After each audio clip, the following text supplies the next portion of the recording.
past the creaky metal gates, through the fog-enveloped graveyard, you find yourself on the rickety old porch of a long-forgotten home. Beyond the threshold sits a man obsessed, a tortured soul, cursed to discover all about the Southern California haunt community and beyond. You have now entered the domain of the Creepcast with Rick Creeper.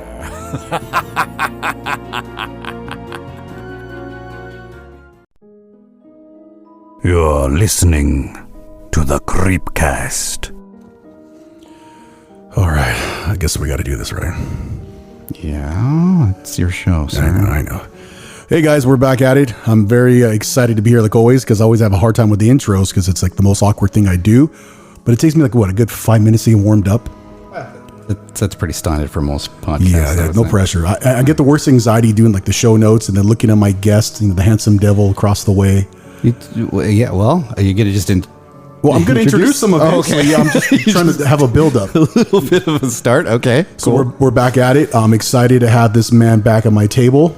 Episode 28. It's the return of Rick West.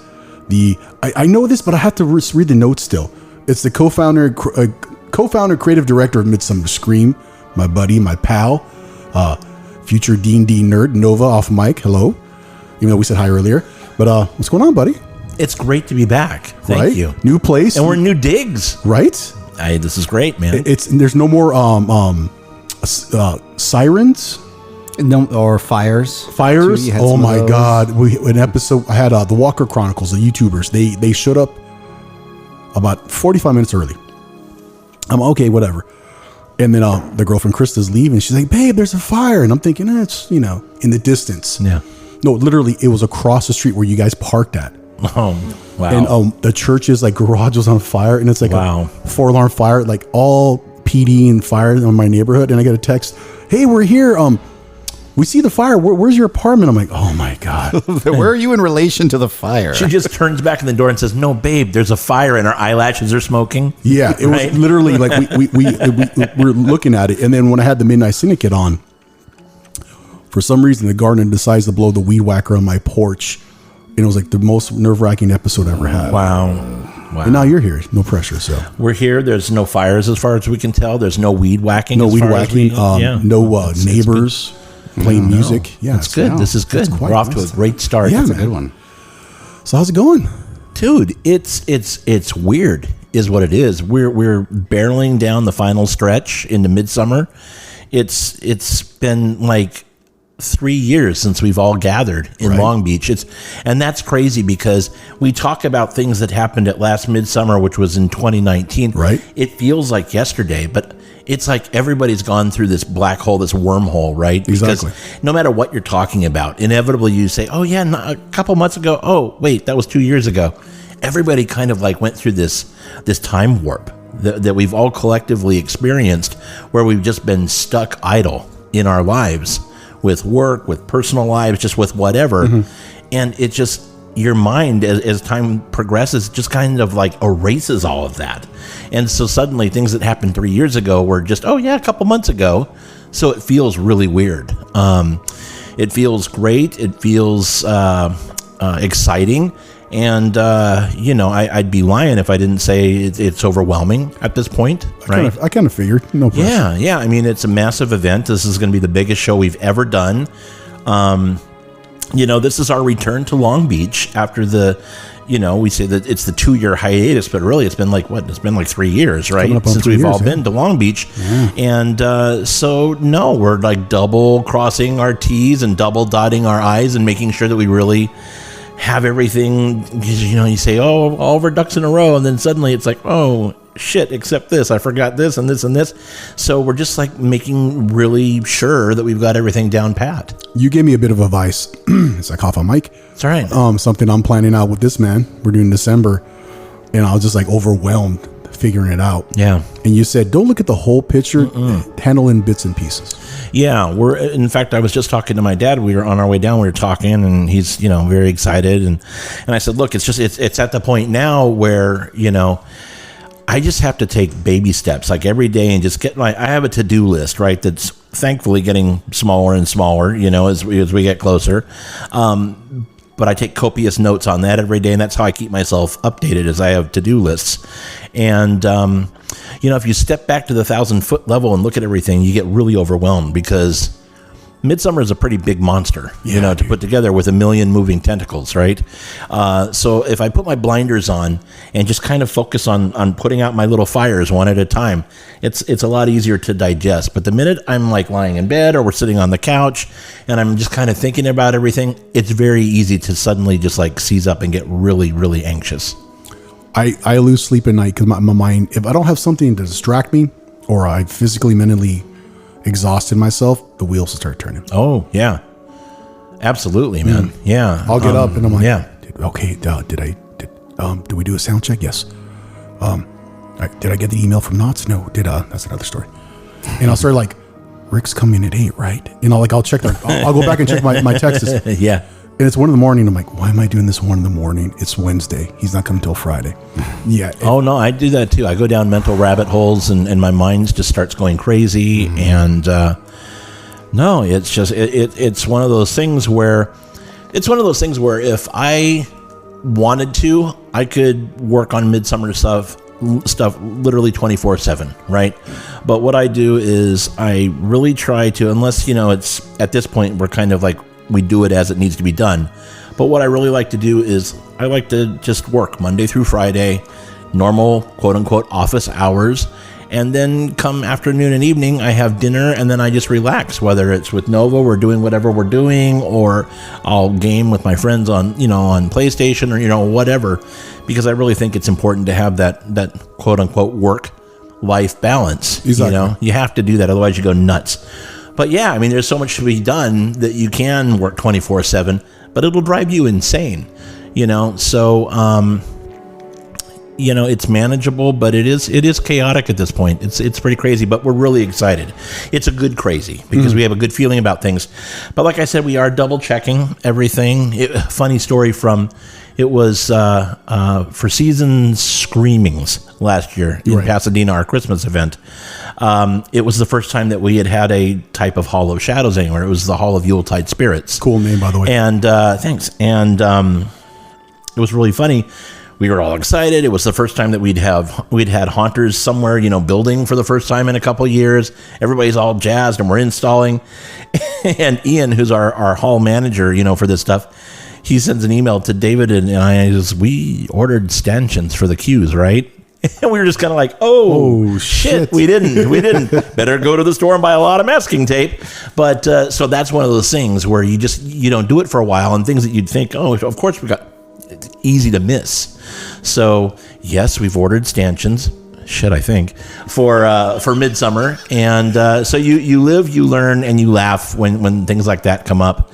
Not a big deal for Season Screamings. Would be a big deal for Midsummer. So yeah. Let's pay attention. See if they got stanchions. Keep an eye on the stanchions. Yeah. Stanchions. We'll get footage. Make sure. That's it. Look at. There's no stanchions. I'm gonna go live on Instagram. Believe me, there'll be. We have more in, and we'll get to this. We have more in Hall of Shadows this year than we've ever had before. Dude, I think we have like 18 attractions. I think it is. Oh my god, pretty amazing. Psyched. This is gonna be the 5th anniversary, correct? It's the 5th anniversary, and it's so big it took us 7 years to get here. Well, it's Right. great. I hope that's the tagline. That's kind of been the unofficial tagline. Yeah, I mean, it's really the whole the kind of feeling and like kind of the underlying theme of Hall of Shadows actually this year is Halloween Comes Home. And so basically we see Midsummer not only as our finally 5th anniversary show. This really is a homecoming, because for a lot of people, this will be the first time they've gone to a big show, since we kind of coming out of the pandemic here. So it's a big deal. It's a big deal on all levels. And I think in a way, this is just important for us as producers as our first year was. Wow. Because first year, we were coming out of Scarlet and we had everything to prove as the new thing, as Midsummer. And so we came out swinging and we knocked it out of the ballpark with Midsummer. And then we've been away for 2 years, we've been gone into the ether like everybody else. So now all the eyes are all like, okay, what's Midsummer going to look like when they come back, And so we really have really tried to take it to the next level, and I think we have on all the different aspects of our show. I'm not gonna lie, every release or update on social media, what's this panel, this person, this attraction, this vendor, I'm like, where are they gonna put all this? I mean, this is insane. It's just I love how things have been teasered out little by little increments. Yeah. Well, we do that on purpose because we're still planning stuff, It's like being a haunter, people that are haunters, they'll understand. You're building still while you're opening, type of thing. So we still have things that we're, finalizing and putting together. That's not to say that we haven't planned them for a long time. Like our Monster Kids panel, the original Monster Kids, I've been noodling on that in my head for at least 3 or 4 years. So sometimes it takes that long for something to come to fruition.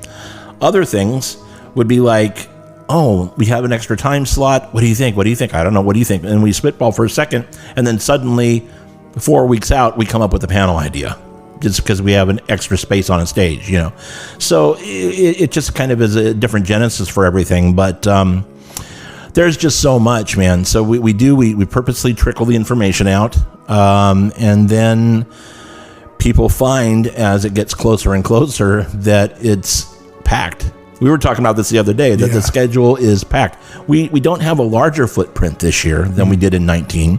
We have the entire convention center in Long Beach, but we have more stuff crammed into it. And we have the third day for the first time ever. We're doing it Friday night, which is 6 to 10 on Friday night. I totally forgot about that. Yeah, and then our normal Saturday Sunday show. So this is it's the same footprint, but a lot more content jammed into it, and an extra night for mostly show floor stuff. Hall of Shadows won't be open on Friday, but the show floor will be, and some of our activations, including the second stage, will be open Friday night. But more importantly, how's Rick been? Rick has been okay. Rick has, Rick has been dealing with some health issues, which is not a huge secret because I talk about it a little bit here and there. But Nova takes good care of me and keeps Frankenstein's monster alive here. And it's nothing, I don't want to sound cryptic. I just don't want everybody to know my personal business, but it's it's just an ongoing issue that we just have to do a lot of procedures and a lot of tests and a lot of wait and see and hurry up and wait with Kaiser and that kind of thing. And I can feel myself flushing because I don't know exactly how to talk about it. It's just there are a lot of people in the world that are a lot worse off. Good. So let's just leave it at that. I've been better before, and I will be better again. We're a little worried about my stamina, my physical stamina for Midsummer. But, the team is very supportive, and they said, they know that I'm not a slacker, and they pretty much are all looking out for me and just saying, you just do what you can do. And, if you need to do a lot of sitting and resting, then you do a lot of sitting and resting. And that's what we're going to do. But I'm very excited, and look, this is a passing thing, and it sucks. But there are a lot of people a lot worse off. So I try to keep my belly aching to a minimum. Well, if you need a 6'4" monster to carry it, that's awesome. Thanks. I'm here for you, buddy. Thank you. Appreciate that. We talk a lot off mic. Yeah, that's all I'm going to say. But I'm good. It's nothing horrendous like cancer or anything like that. God, we have friends that have cancer, and our hearts are out to them, and so it's nothing like that. But it's something that's just kind of a constant annoyance, and we will get to the bottom of it, and I will be better than ever before soon. Good. I'm glad. Yeah, that's what's important to me. Yeah. So, a lot's going on with Midsummer this year. Yeah, we have a couple things. There's so much going on. I mean, there's different panels, guests, a lot of vendors, performances. I mean, the Hall of Shadows, I'm just dumbfounded how many haunts you got. There's so much going on. It just, where do we start? How do we talk about this today? It's just, you tell me, man. Okay. You're the one with the spooky looking bullet list across the table. That's very intimidating, I might add. Yeah, a lot of you already covers. You're good. The thing that's cool is if you ask me something that I don't know, I can bullshit the answer, and you'll be like, "Oh, that's cool," because you don't know. I was like, I don't know either. Right? Yeah. So I can just say whatever. I literally been looking at social media and pulled you guys' website. Sat at work. You ready for that weekend? Yeah. Let's do this. So how do you prep? What does Rick do first thing that morning? Are we talking about Thursday when we first install? Okay, well, Thursday, yes. Well, inevitably we will get up very early, and I will have just crushing anxiety cramps, probably, and probably will, shave and force food. I'm not an early morning person. I'm the kind of guy that wakes up early in the morning and I'm like nauseated. I'm not a morning guy, like literally nauseated. That's like every morning, right? What are you looking at me for? I think the producer of the show can relate as well. Dude, it's like, you know, I've read about this actually. It's because of your body's chemistry. There are things that, like, if you wake up too early, your body sometimes doesn't do well, and there's different reasons why. But for as long as I can remember, I'm not really an early morning guy. My day usually, I will roll out of bed usually between 9 and 10:30 is when I usually roll out of bed. So we'll get up early. We will probably just have some breakfast, probably some coffee, and head to Long Beach and get there probably between 8 and 9 a.m. And by that time, the Hall of Shadows, all the haunts will already be in because they start loading in at 6 a.m. That's a lot of pressure.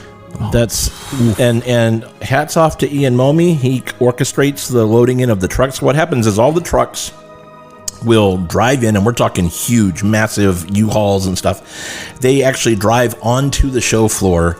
They dump their load of all their haunt stuff, and then they have to drive back out. And the way that he has this is like Tetris, you know, the way that they park and everything for the weekend out back. And then the haunters come in and have 2 days then to build their haunts. So by the time we roll in at about 8 or 9, by the time we go into the Hall of Shadows, there's already like flats going up and framework going up. What the haunters do is just like freaking crazy. You know, it goes up so fast. So that's basically what happens Thursday morning. And then we kind of walk the venue and just see certain things going in. You have some vendor load in on the show floor. First, the pipe and drape comes in on the show floor. We have, I think, 350 vendors. So it's a really big show floor. Pipe and drape and tables and all that stuff have to come in and be set up for all that. I think we actually start doing that maybe even the night before, if our guys can get in there a little bit early. And once that's delivered, depending on where the vendors are coming from or whatever, they just start loading in. They have very specific times. It's not, hey, bring all your shit down and start loading it. It's very orchestrated. Okay. Otherwise, it's chaos at the loading docks. That's a lot of moving parts. Dude, I'm glad it's not my thing to do because that would drive me insane. Right. So, most of the vendor stuff comes in on Fridays. Okay. But we'll be starting to set up our massive main stage. That starts happening on Thursday. Thursday and Friday that's going in. And we will debut the main stage Saturday morning, not Friday night. But we have the second stage. That's going to debut on Friday night. Cool. We have the, my mind's going a million miles a minute. We have the hall, the Museum of Halloween. Yeah. That starts getting installed on Thursday. That looks pretty cool. I want to ask about that. Yeah, that's going to be installed starting Thursday. So you just see these rooms that are just look like empty event space rooms or empty halls, you know, when you get downstairs to the show floors. And suddenly it becomes populated. And as signs go up, as certain logos start going up, as the bunting goes up, it starts feeling like Midsummer. It starts feeling like home again. And by Friday afternoon, it's real, well, especially this year because we open Friday evening, right, for the first time. By Friday midday, it's really Midsummer. I mean, everybody's there. The buzz is in the air. At 3 o'clock on Friday, all of the lights go off in Hall of Shadows because that's when all the haunters start testing their lights and adjusting everything. That's when it really sinks in, like, oh shit, here we go. You know, it's a big deal when the lights go off. Everybody cheers, and it's great. Well, we will have the front of the Hall of Shadows visible. The entrance this year is being done by Cal Haunts again, and it's Midsummer Estates. It's a neighborhood that's having their annual Halloween festival. That's so cool. So Yeah, cool. so all the houses are made up to different Halloween themes, like a gremlin house, a purge house, a clown house, so you know, cool. I love that type of thing. So we have that, but that'll be pipe and draped off. The entrance will be, but you'll be able to see the entry facade for Midsummer Estates. So at least people that are coming on Friday night can get pumped and then get excited. They can take pictures in front of Midsummer Estates. They just can't go inside. I could totally hang out in the Hall of Shadows the entire time. Oh, yeah. There are some people that do. It's just, And this year it'll be possible because there's so much in there between seeing the haunts and displays, seeing the Decade Brigade shows. They're going to do 3 shows each day. Spiders, I forgot. Yeah. So there are some people that spend the majority of their time just hanging out in Hall of Shadows. The builders and haunters, they're a different breed of the community. They're a bunch of madmen that will work 15-hour days all day. And then, either my experience with some of the guys, they started off as scare actors and they build and they're like, I'd rather build, or they build and rather become scare actors. But like the builders are just a different breed of species in the haunt and horror community. I don't know what it is. They're madmen. They do what they do and they're so passionate about it. None of them do it for money. I mean, the little I helped out here and there, I was walking through the Midnight Mortuary over at the Hayride, which big boss man Jeff, Sinister Jeff from Sinister Point, he built for them and he had to ship there. I helped build the crawl space, and so we're walking through it in the Hayride. I'm like, dude, I built it. I don't fit in it, but I built it. I was like, I didn't know I helped piece it together, so I pushed my little cousin through it. But even just a little involvement I had, you take so much pride. Just like your event grows, that's your baby. It's pretty gnarly. And then the stress, the anxiety, and you're like, oh my god, why did I do this? At the end of the day, there are certain moments where, because it takes a long time. It takes about 18 months to plan a Midsummer show. Oh my god. Yes, we're already planning stuff for 2023. I mean, we've already locked in certain panels that we want to do and certain themes, and so we are working on that. And we are also whispering about 24. So this stuff has a really long, process. When it comes to show day, it's always very humbling to see the hundreds and hundreds and hundreds of people standing in line. It just stretches as far as you can see, and it switchbacks. It switchbacks and then disappears. And I think the end of the line is somewhere like Tijuana. I mean, it goes a long freaking way, right? And these guys have been out there for hours, and it's in the sun, and it's a crapshoot. Some days are really nice. Some years it's really nice weather. Some years it's really hot. We just don't know. And so, bless these folks. They're in their cosplay. They're in makeup. They're mostly wearing black, because black in the community. Yep. But they do it, and they're excited. And one of my favorite moments is just going in right before doors open and just sitting down in the lobby, maybe grabbing a breakfast sandwich or something there, and then just watching as everybody just starts flowing in. And it's just like, wow. Because at that point, that's it. I mean, the brakes are off. This thing is done. It's kind of out of your hands at this point, right? It's a living, breathing thing out in the world. And just to see everybody coming in and cheering and taking pictures down below, below the black cats and below the banner that says Midsummer Scream, that's just really, it's very emotional, and it's just very exciting, and it's very gratifying. It's very, very cool.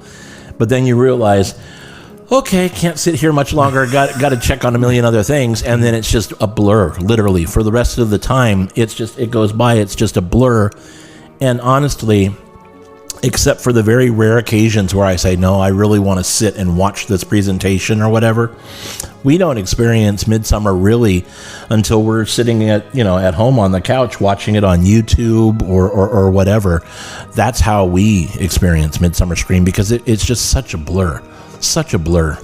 Two things. We got to dress him like Obi-Wan, like on a cloak, so he could blend into the crowd and enjoy the event. Oh yeah, no, I like. But what about a cloak of invisibility? Yes, we can get that is what I need. Or a cloak of Elvenkind, which I think he's stealthier. Yeah, we're gonna geek out on some D&D shit. So there we go. No, seriously, like a costume or something, so he could just blend in. So they don't know it's Rick West. It's just a random dude. We could get him like a Rick West mask, so you do like the Bryan Cranston thing, where Bryan Cranston was dressed as Bryan Cranston. Rick West. That's really funny. That's funny. I'm pretty sure Trick or Treat Studios could probably make a mask. They probably can. Dude, those will sell. That's Seriously. really funny.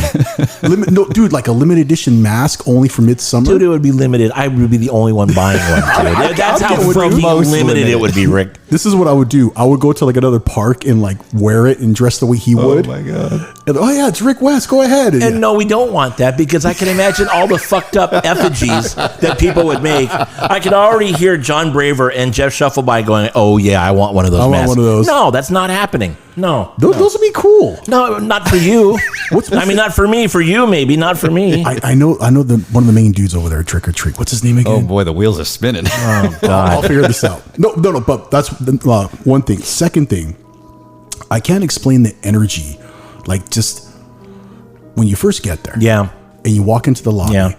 And then there's the banners and there's like the cats and, Yeah. you hear, and the buzz in the air and you hear all these people see the cosplayer. But what gets me when you go down the escalators to the main floor, Oh yeah. and right when you get there, you see all the vendors, you Yeah. see all the cosplayers, and you see the Hall of Shadows. I had a panic attack last time I was there. Yeah. But what is it? What is it that the vibe, the energy is it just because everyone's so excited to be there? The community is one because it's representation of who we are. And we're brought together as family. What is it? What is it? Yeah, about- yeah, you're on the nose. Okay. I think it's the and I've said this analogy. Everybody that's ever heard me on a podcast has heard this analogy. It's the island of misfit toys, right? And we've all come home, and like I said earlier, for the first time in years, this will be somebody's first outing. You know, there's gonna be a lot of people coming out to this that haven't been in big crowds or do an event since Corona, and no, but there's always been an almost tangible something in the air, right? It's an electricity that you can almost grab. You can't quite see it, but it's there and you can feel it. That literally, and I'm not just blowing smoke because it's Midsummer, but you just don't feel it at other shows. And I'm not knocking other shows. I'm just saying it feels different. And I think it's just because you have thousands of people there that are one and the same. You know, we all pretty much vibe on the same things. We all pretty much love the same characters. We pretty much were all the fucked up kids that weren't afraid of haunted houses and stuff when we were little kids. You know, that kind of thing where we're all kind of vibing. We're all on. We're the Borg, right? This is our hive. We're the hive mind, right? So it's like Stranger Things, right? It's the hive mentality, and we're all in the upside down for the weekend. So I think that, and I think that this year that's going to be so much more amplified just because of all the pent up, you know, just let's get out and do this. And so finally we're doing this. See, this would have been the perfect year for like the commemorative like Rick West Trick or Treat mask. Oh my God. Oh, This would yeah. have been I see what you're saying. I love this idea, dude. I'm telling you. Great. That's fantastic. It's exactly true what you say. I haven't started doing haunt convention until I moved here to Southern California, and it was 2018. Where'd you move from? The Bay Area. Okay. So, there's a little bit of haunt stuff there. But There's some stuff not up there. a lot. Pirates of Emerson. Pirates of is a Emerson. fantastic haunt up there. Yeah. But yeah, Yeah. there's nothing like, and you can attest to this because I always say it, and people are like, "Yeah, we've heard it before," but you can attest to this. There is no place like Southern California, Exactly. Oh, for for the sure. haunt stuff. Yeah. It's not California. Because it's not in the Bay Area. And you'd think with all the creativity and freedoms up in the Bay Area that Halloween would be nuts, and it's not. It's not. It's not. It's right here. This is the epicenter. I think it's because this is Hollywood, and this is where kind of the American horror genre was born here at Universal. You know, I think that the apples don't fall far from the tree, and so you have all the people that work in the industry. They go home, and suddenly they're haunters, and they're taking the tricks of their trade to their home haunts. You just don't have that anywhere else literally in the world. And so I think that is definitely something that you're starting to see here. Yeah, and on top of that, I've been to other horror conventions, obviously, and a lot, like I like them all. They're all fun. I've filmed a lot of them, but some of them I can take them and leave them. But when Midsummer is not happening, that's a sad year. And Midsummer means a lot to me too, because the first year that I went, 2018, I did get to meet one of my YouTube heroes there. So that was really cool for the first time. And then the second year I went, I met this big chonch over here, and my life changed forever after meeting him. And like this wouldn't even be happening. And that all, like, Midsummer has a real special place in my heart. And there's something about the vibe there that's different. And I know other conventions are trying and doing their thing, and they are. But there's just something special. There's magic. Yeah. Midsummer. And it's not something that, everything that we do with Midsummer is usually very deliberate, especially when we find something that works, then yes, we will bring the Black Cat Lounge forever back to Midsummer. When something works, it works. But we didn't sit around saying, okay, we're going to put all this together, but it has to have this magic vibe. I mean, you just don't, Right. that's not in your planning sauce, right? But when it happens, you're like, wow, what is that? And it's just the almost tangible, intangible community, electricity, and just literally the love in the air.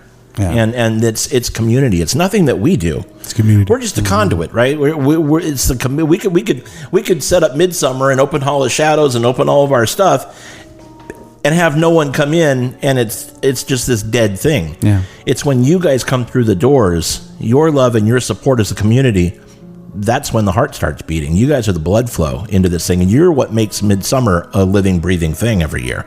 So it's that electricity that you bring, that fans bring, that look forward to Midsummer every year. We have people that fly in literally from all over the world. It's crazy. To come see this.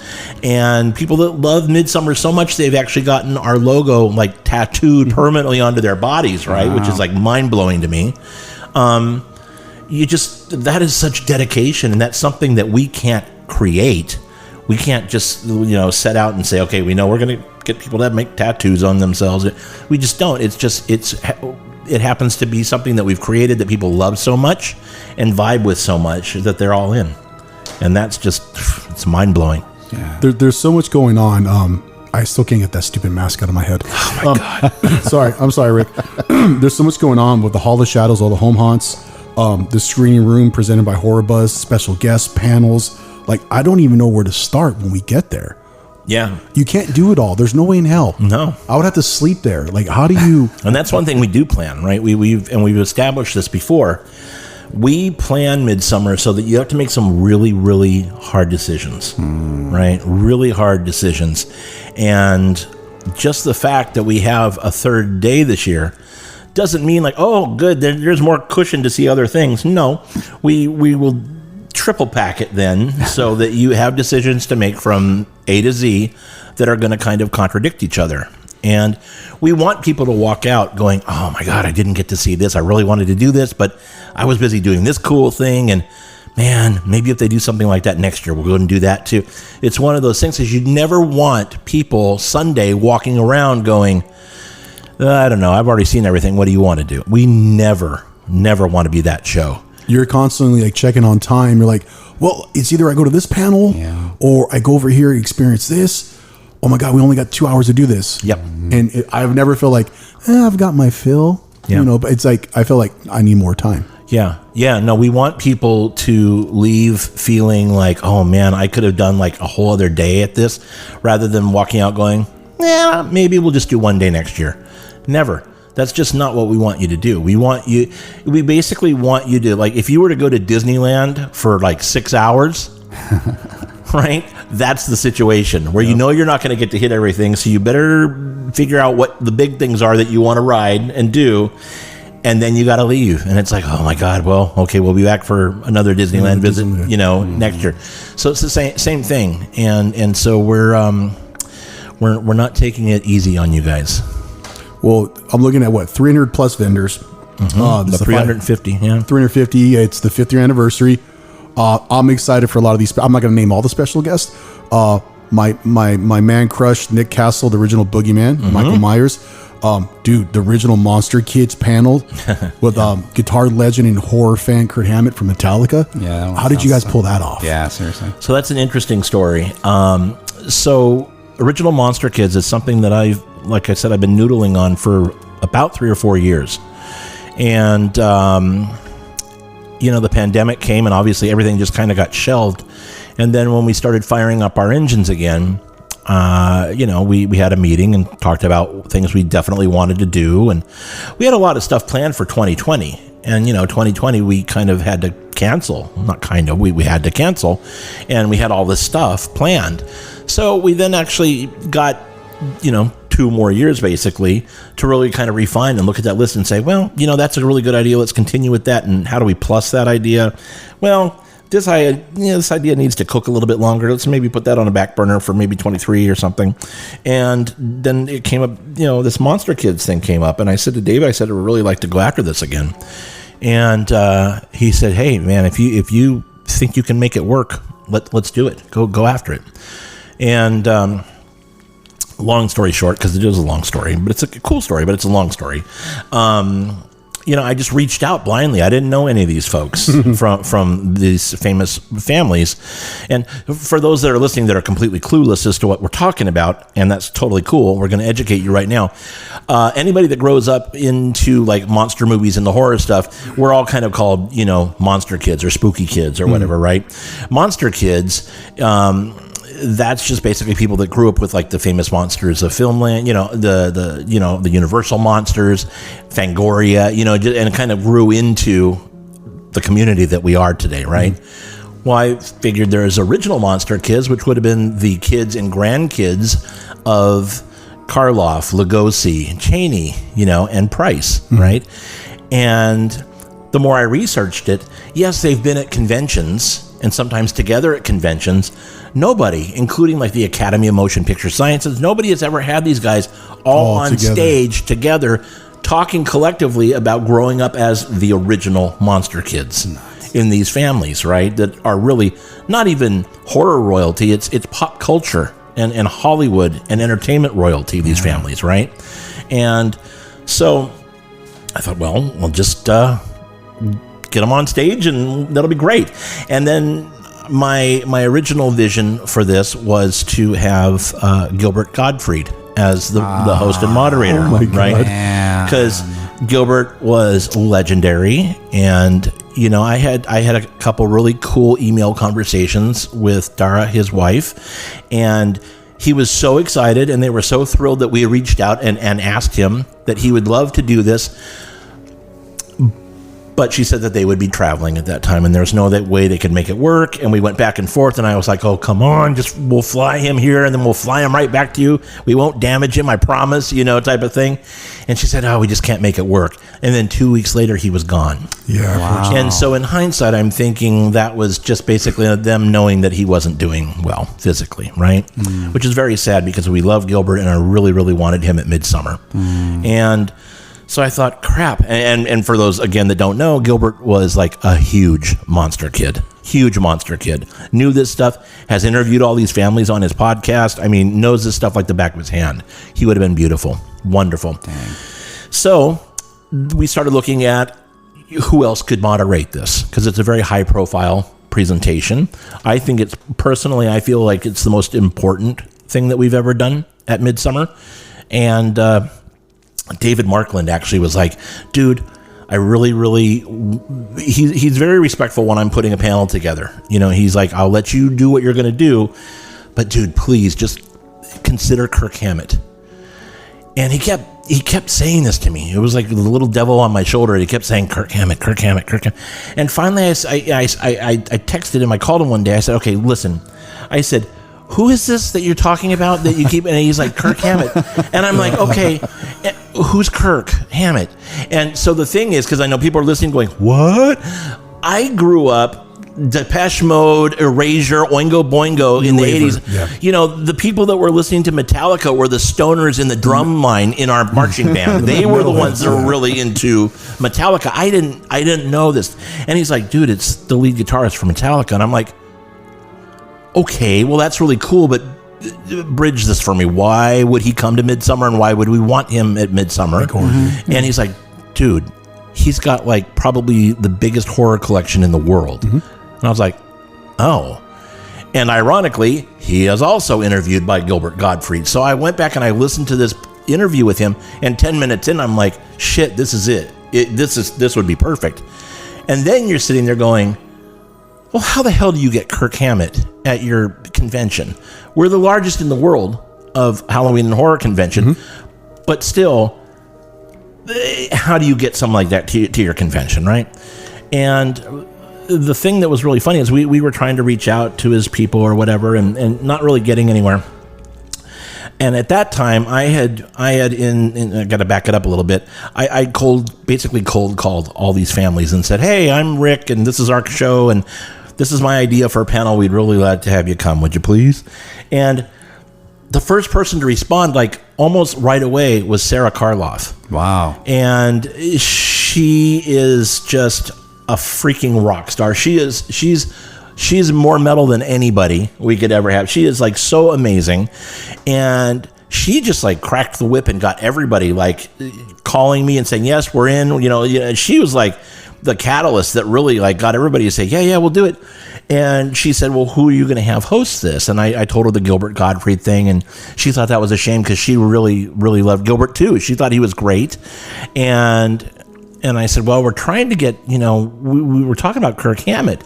And she goes, "Oh, we love Kirk. I bet Kirk would do it. I'll reach out to them right now and have them get." And I was Oh my God. "Holy Wow. crap." And then I'm thinking, well, of course, then you would know if And literally the next morning, there's an email in my inbox from Kirk's representative. It's a big word. And saying, "Yeah, we're really interested. Let's talk." Wow, I was dude. like, holy shit. So Sarah has been like this. It's funny. I say she's the stealth weapon, but there's nothing stealth about her. She's like, snaps her fingers and everybody jumps like bullfrog. She moves mountains, And so long story short, it all gelled. And Kirk is on a world tour right now. He's going to be flying in from this world tour to do this panel and then immediately back out. Dude, that is sick. How amazing. That is so cool. So it's pretty crazy. Yeah, the logistics involved are pretty gnarly and crazy, but it's great. And, he's got a really great relationship already with the families.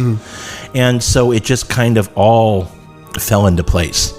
And so that's just the way that happened. And I really do think that that's going to be, in 2019, we had our Haunted Mansion 50th anniversary panel, which was a big deal. And we had standing room only in the room. We had probably about 2,300 people, I guess, in the main stage room. And I would be shocked if this isn't bigger than that at the end of the day. When you finally have all the fans that are in the house and realize, oh my God, this is a really big deal. I think that in the days leading up to Midsummer, a lot of attention shift is going to kind of fall on the Monster Kids presentation. That's kind of like the big one, right, for us, at least in my opinion. That is. So I'm looking at the lineup.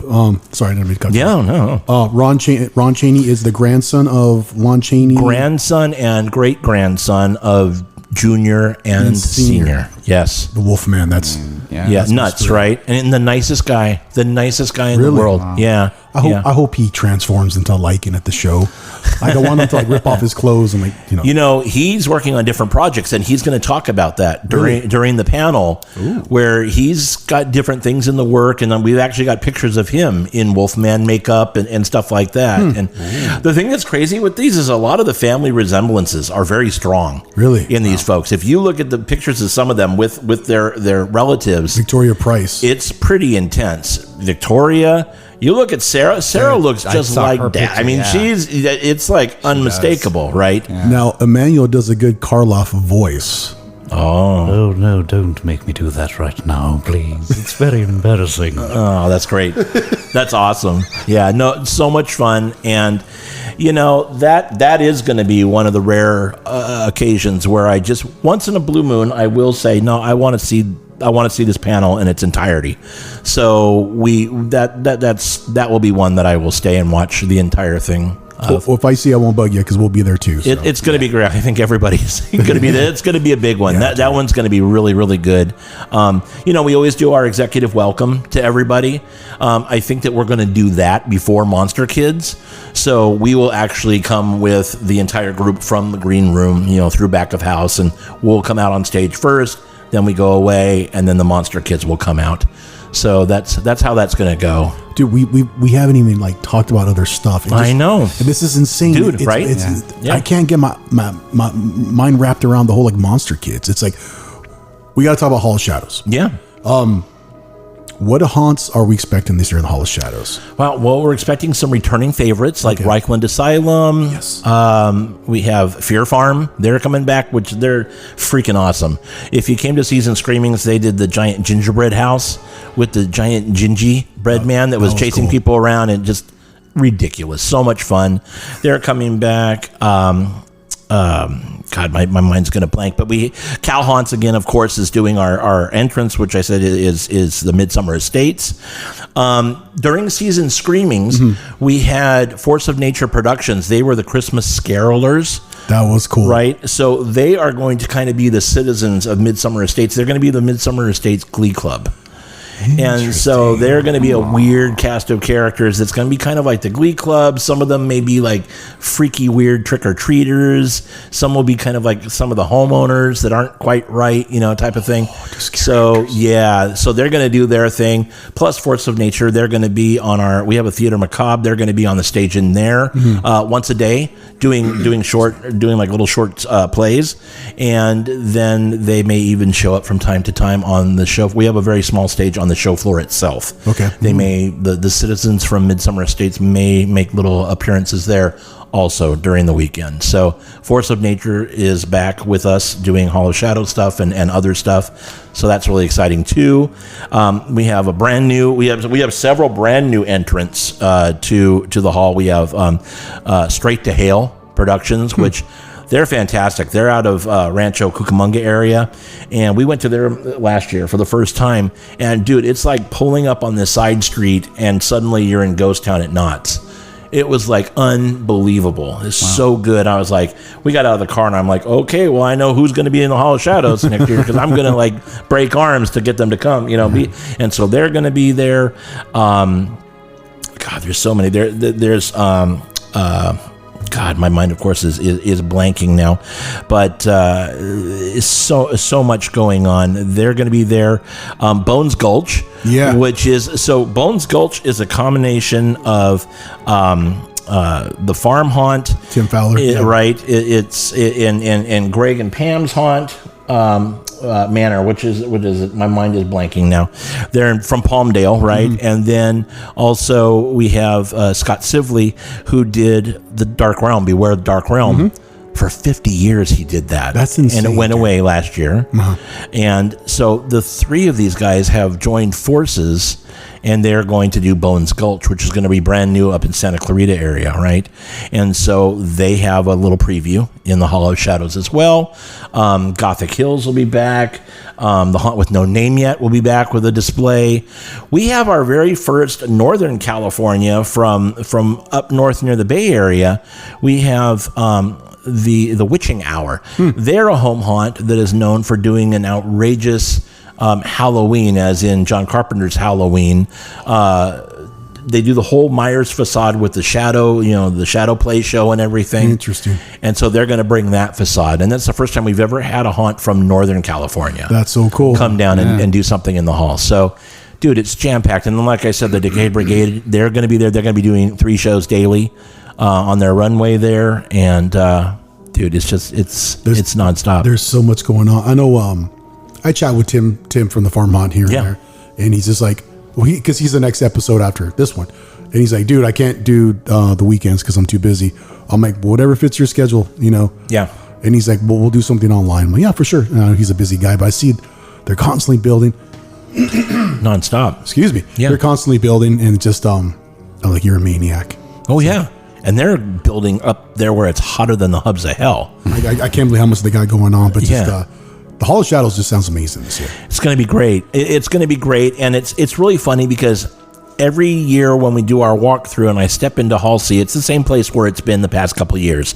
But when you step in, and the space is almost 100,000 square feet. It's really big. And when you walk in and there's nothing in there, you stand there going, how the hell are we going to fill this? Like, this is a big space, dude. Like, this space here is bigger than most conventions, period. And lo and behold, we are literally like like I've mentioned Ian Momey before. He is our like AutoCAD Jesus. He is like so good with this stuff. Every square foot is literally accounted for in Hall of Shadows this year. to a point where we got everything so populated in there. We're looking at everything, and I'm like, okay, well, where's the bar? Because we usually have a themed bar in there. I was about to No ask about space. the bar. That's No true. space. And it's like, really, we can't even fit a bar in there. It's so packed, if you can imagine, in 100,000 square feet, there's like no room for a bar. So we have found a corner that's kind of like near the far end, but it's like way out in the borderlands. It's not in the middle, and it's not themed or anything this year. It's just going to be set up over there. But that's how full it is, and it's just crazy because it never changes. I always walk in and go, "There's no way we can fill this," and then at the end we're like, "Oh shit! I'm glad we don't have any." If we had one more haunt, we would have had problems because we wouldn't be able to fit it in. That's insane. Yeah, Let's remember there's a corner bar in Hollow Shadows. corner bar, in the Hollow back. Shadows. Got it. Rick Yeah. told us.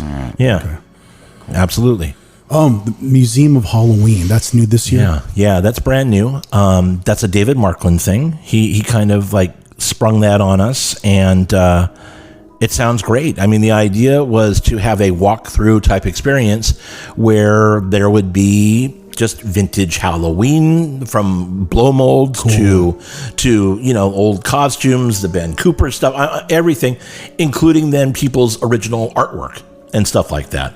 And it's just kind of like turned into this weird combination of eclectic, weird, cool Halloween stuff.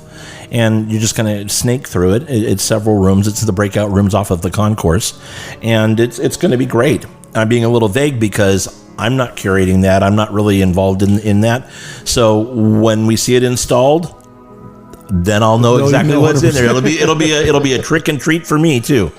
I noticed that the Black Cat Lounge has returned. You can adopt kittens. That's always a cool thing. Dude, always. Like that was something in 2016 when we started. That was just one of our team members, Jackie Crederfield, is one of her ideas. She threw it out and said, "Why don't we do a rescue kitten thing?"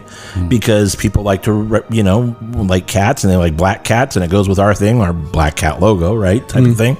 And we were like, "Sure, we'll give it a try. Why not?" Oh my God, it became like the star attraction. Like the line for that is so long. You're like, folks, you've seen cats before, right? Just show of hands. We've all seen kittens, right? But you walk into this room and there's like a bajillion cute little kittens running and playing everywhere. And you just go in and you can love them. And the idea is hopefully they will get forever homes from this. And it's been very successful for us. It's been very successful, most importantly, for the cats. And it's just a returning favorite every year. Like, we could have like the coolest lineup in the world, but inevitably, the second question, if not the first, is, are the cats coming back? Is the Cat Lounge coming back? So yes, I think that it's fair to say that, like the Hollow Shadows, the Cat Lounge will constantly be part of Midsummer Scream. No, I'm a little naive. Are you allowed to take the cats home on the spot after you've done? So I think now I got to be careful how I answer this because I don't represent the organization, right? From my understanding, no. Okay. They want to do some sort of either home check, or they want to do there's a process to it. So they know that somebody's not coming in going, "Oh, I like a cat. I want a cat," and walk out with said cat. Got it. There's more to it than that. Okay. They got to make sure that the cat, I think, it's got to be spayed and neutered. It's got to make sure it's got all of its shots and all the stuff. The person has to be checked out and vetted or whatever. Now, have there been occasional exceptions to that rule? I think maybe, just from what I've heard from over the years, but it's on a case by case. And so if you're coming to Midsummer thinking that you're going to go home with a cat, on Friday or Saturday, No, not Friday, because I don't think the Cat Lounge is open. I think the Black Cat Lounge is only going to be open on Saturday and Sunday. Okay. Chances are no. Now, some people do take them home on Sunday afternoons. We have seen cats go home with people on Sunday afternoons, so that may be. But people typically don't come in and turn right around and leave with a cat because they want to see the show too. So true. there is a process on both ends, right? Got it. So yeah. I wasn't too sure. I'm like, do we get to just take the cats home? I think that some people do on Sunday afternoons, but I think it is a case by case. Noted. Okay. Basis. And what's really cool? One of my favorite stories, a couple years ago, we had a little cat that I forget exactly what the issue was, but he was wearing a diaper because he was incontinent and he had trouble with his hindquarters or whatever. And he was in the Black Cat Lounge, and I thought, that's really sweet, and it's also heartbreaking. And I'm thinking, crap, man, this just makes me sad because, you walk in and there's all these other little, healthy cats running around playing and everything. And I went in, I remember during the show, and I said, hey, the little disabled cat, what's going on? How's he doing or whatever? And they're like, well, he was the first one to go. Oh, wow. And so they told me, I said, really? And I got really excited. They said, oh, yeah, no. People come in and they look for special needs kitties, and those are the ones that go immediately. Really? Which is completely counter to what I thought. And they said, oh, no. People come in looking to take care of babies. So that made me feel great. So that's just a little feel-good story. That's cool. That's very commendable, someone to do that. It's just, super cool, You man. gotta be pet lovers. Yeah, I mean, yeah. You're a certain breed. I'm a dog. I'm more of a dog person. I like cats as well. Gotcha. But I'm a firm believer they pick you. You don't pick them. Oh, yeah. I mean, I think all animals, right? Yeah. All animals choose who they love and who they want to be with. Like, I'm coming home with you. I'm like, I guess I don't have a choice. The Screaming Room. Yeah. Short film festivals. Yeah. None of them are really advertised. They're just going to be shown in there. And also, correct me if I'm wrong. What's this buzz about the Spirit Halloween movie going on? Oh, yeah. Okay. So first of all, huge props to Norm Gidney and Horror Buzz. They've been our partner for years, and Norm handles all the short film festival stuff in the Screaming Room. Yeah. So huge amount of work, huge amount of videos that they have to vet and watch. And so kudos to Norm and his team. Always a pleasure to have them there. And Norm is one of those people that will pitch in above and beyond, not just with the Horror Buzz stuff or the Screaming Room stuff, anything that needs to be done. He is always first person there to say, what else can I help you guys with? So huge love and props to Norm. He's great. The Spirit Halloween thing, that's a David Markland thing. He went after them and he's been talking to them for a bit about, doing something to premiere the trailer or whatever at Midsummer, and so he's been dealing with them on that, and I think we've got it down to pretty much what's going to happen with that as far as like a panel or what it's going to be. It's kind of vague at this point because I'm actually reaching out to the team right now. On stage 1 and 2, there are spoken introductions that introduce the panels. I write those every year, and so we have them pre-recorded. This year we're also having them pre-recorded, so I have to write them ahead of time. So I'm having to reach out to these people that I don't necessarily know what they're doing and kind of feel it out, too, so I know what I'm writing, so I know what it sounds like. And so that's actually one of them on the list, because that was a Markland thing, and it's like, Spirit Halloween, that's cool. And that's all I know. That's all I know, until I talk to them. Cool. It's kind of cool that it's a little secretive. Like there's just we got a bit, just a little appetizer. Like, hey, this is what's going on. Everybody's, oh my god, Spirit Halloween. There's an actual movie. I thought that was a spoof. I'm like, no, there's a real. Well, I didn't know until David told me. And I was like, oh, okay, that's kind of meta and weird, but that's cool. I forget the actor's name that played Doc Brown. Christopher Lloyd. Apparently he's coming out in the movie. Oh. I guess. I don't know. Oh, that's cool. So Doc Brown. Marty! Right. This place for scary Marty. I can't list all the special guests, you guys. We're getting here for 5 hours. I'm looking at, James Jude Courtney, the shape from the most current Halloween movies. Again, Nick Castle, the original Michael Myers. We geeked out on this. Greg Nicotero, special effect legend, director. That's cool. Walking Dead. Okay, so for Greg, we have, because we know that he goes to conventions. And it's always like, well, why doesn't it come to our convention? Type of thing. And we've reached out to him for the past several shows, and he always wants to come, but he's always shooting Walking Dead in Atlanta. Well, now there's a little bit of free time, and so he is available to come.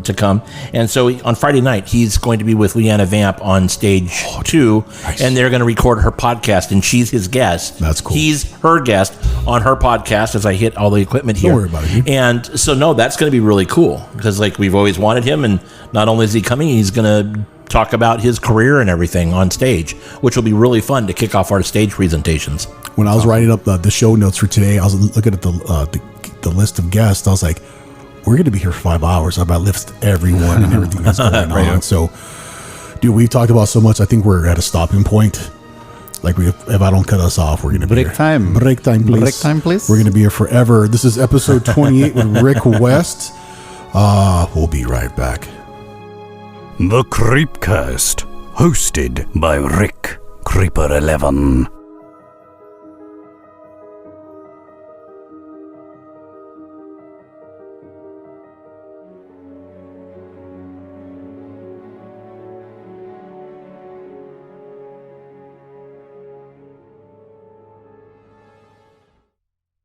Don't you dare try to escape. The Creepcast with Rick Creeper shall return. Hey everybody, this is Rick Creeper 11 from the Creepcast podcast. So once again, you're hearing my voice because we're talking about vampfangs.com. Yes, vampfangs.com. Vampfangs has been established since 1993 out of Salem, Massachusetts, New England's only vampire shop. That sounds kind of spooky.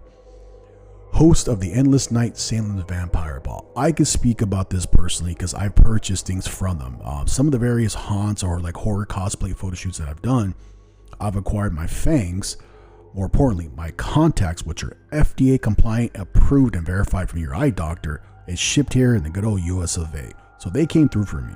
I've had bad experiences with other companies where contacts weren't the greatest quality or they're shipped overseas, so either they're really bad quality or just didn't arrive here on time. So Vampfangs was definitely a lifesaver, but they have other things as well. I already mentioned special effect contacts. They have special effect makeup, fangs, apparel, sunglasses, bags, fragrances, chokers, you name it. Everything is based out of Salem, Massachusetts, and they've got a cool little store over there. Check them out, vampfangs.com online or at vampfangsofficial at Instagram. Tell them Rick Creeper sent you. You guys will love it. Trust me. Check them out, vampfangsofficial, Instagram. Have a good one, guys. Take care.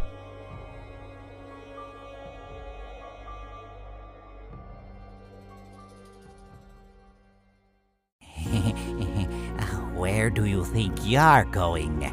There is no escape from the Creepcast with Rick Creeper.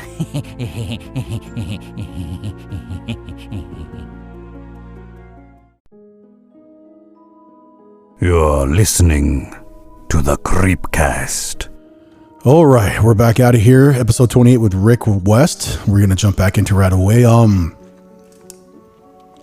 Let's revisit the Hall of Shadows. All right, let's. So, some of the haunts. I know there's how many haunts we have total in there? We have a lot. And you know what? It's really funny. Like, I've lived and breathed this for months and months. And when you ask me, I just like was a deer in the headlights with this stuff. But we pulled up the trusty Midsummer Scream app, which is now available for iPhone and Androids at your app store. At your app store. Download now. Yeah, Download now. It's actually really cool because it comes in handy. You can plan your schedule. You can follow the panels that you're going to go to. And so it's really cool. You can leave comments. It's a cool little app. David Markland found this out, and it's used by different conventions. And so we've been working with this team. It's the Fan Guru team. That's cool. And we've been working with it, and it's free. It's on the App Store, and hey, I use it. You can use it too. I heard it's like Pokemon Go. If you see, there's Rick West sightings. Little Rick West. Oh God, yeah. And You collect them all and you're like, hey, I saw him over here by the popcorn vendor or whatever. by the bar. Yeah, by the bar in the back. It's like there's a Rick one at every bar you go to. There you find the Rick. It's like creature. a geotag. Remember that? Yeah. Jeez. Oh, yeah. Yeah. Gosh, how long did that last? Yeah. Yeah, See? next year, you never know, man. There you go. Yeah, maybe Could that. happen. So look, so we pulled these up, and I'm going to blow through these because there's a lot of them, and we're in hour 5 now on the podcast. Bones Gulch we talked about. They're going to be there with their brand new Western Pro Haunt that's Cool. going to be up in the Santa Clarita area. We have Cow Haunts. They're back again doing our Midsummer Estates, the entrance. Then we have Casa Calaveras. Casa Calaveras joined us first for Season Screamings last year in Pasadena, and this is fantastic. This team, they create this blacklight walkthrough that depicts this couple in the afterlife. It's all like paper mache and stuff like that, and it's all of the Dia de los Muertos mythology. That's pretty cool. And you're following this journey of this husband and wife in the afterlife, Dia de los Muertos style, with different little vignettes, and it's beautiful. It's all, of course, handmade, and everything is handmade, but you know what I mean. It's very, very cool and very delicate and fragile, and people loved it at Season Screamings, so we're really excited to have them back for Midsummer, and definitely walk through Casa Calaveras, and it's very photo friendly because it's black light, so all the colors pop. So everybody out there with them fancy iPhones and stuff, you're going to get beautiful pictures.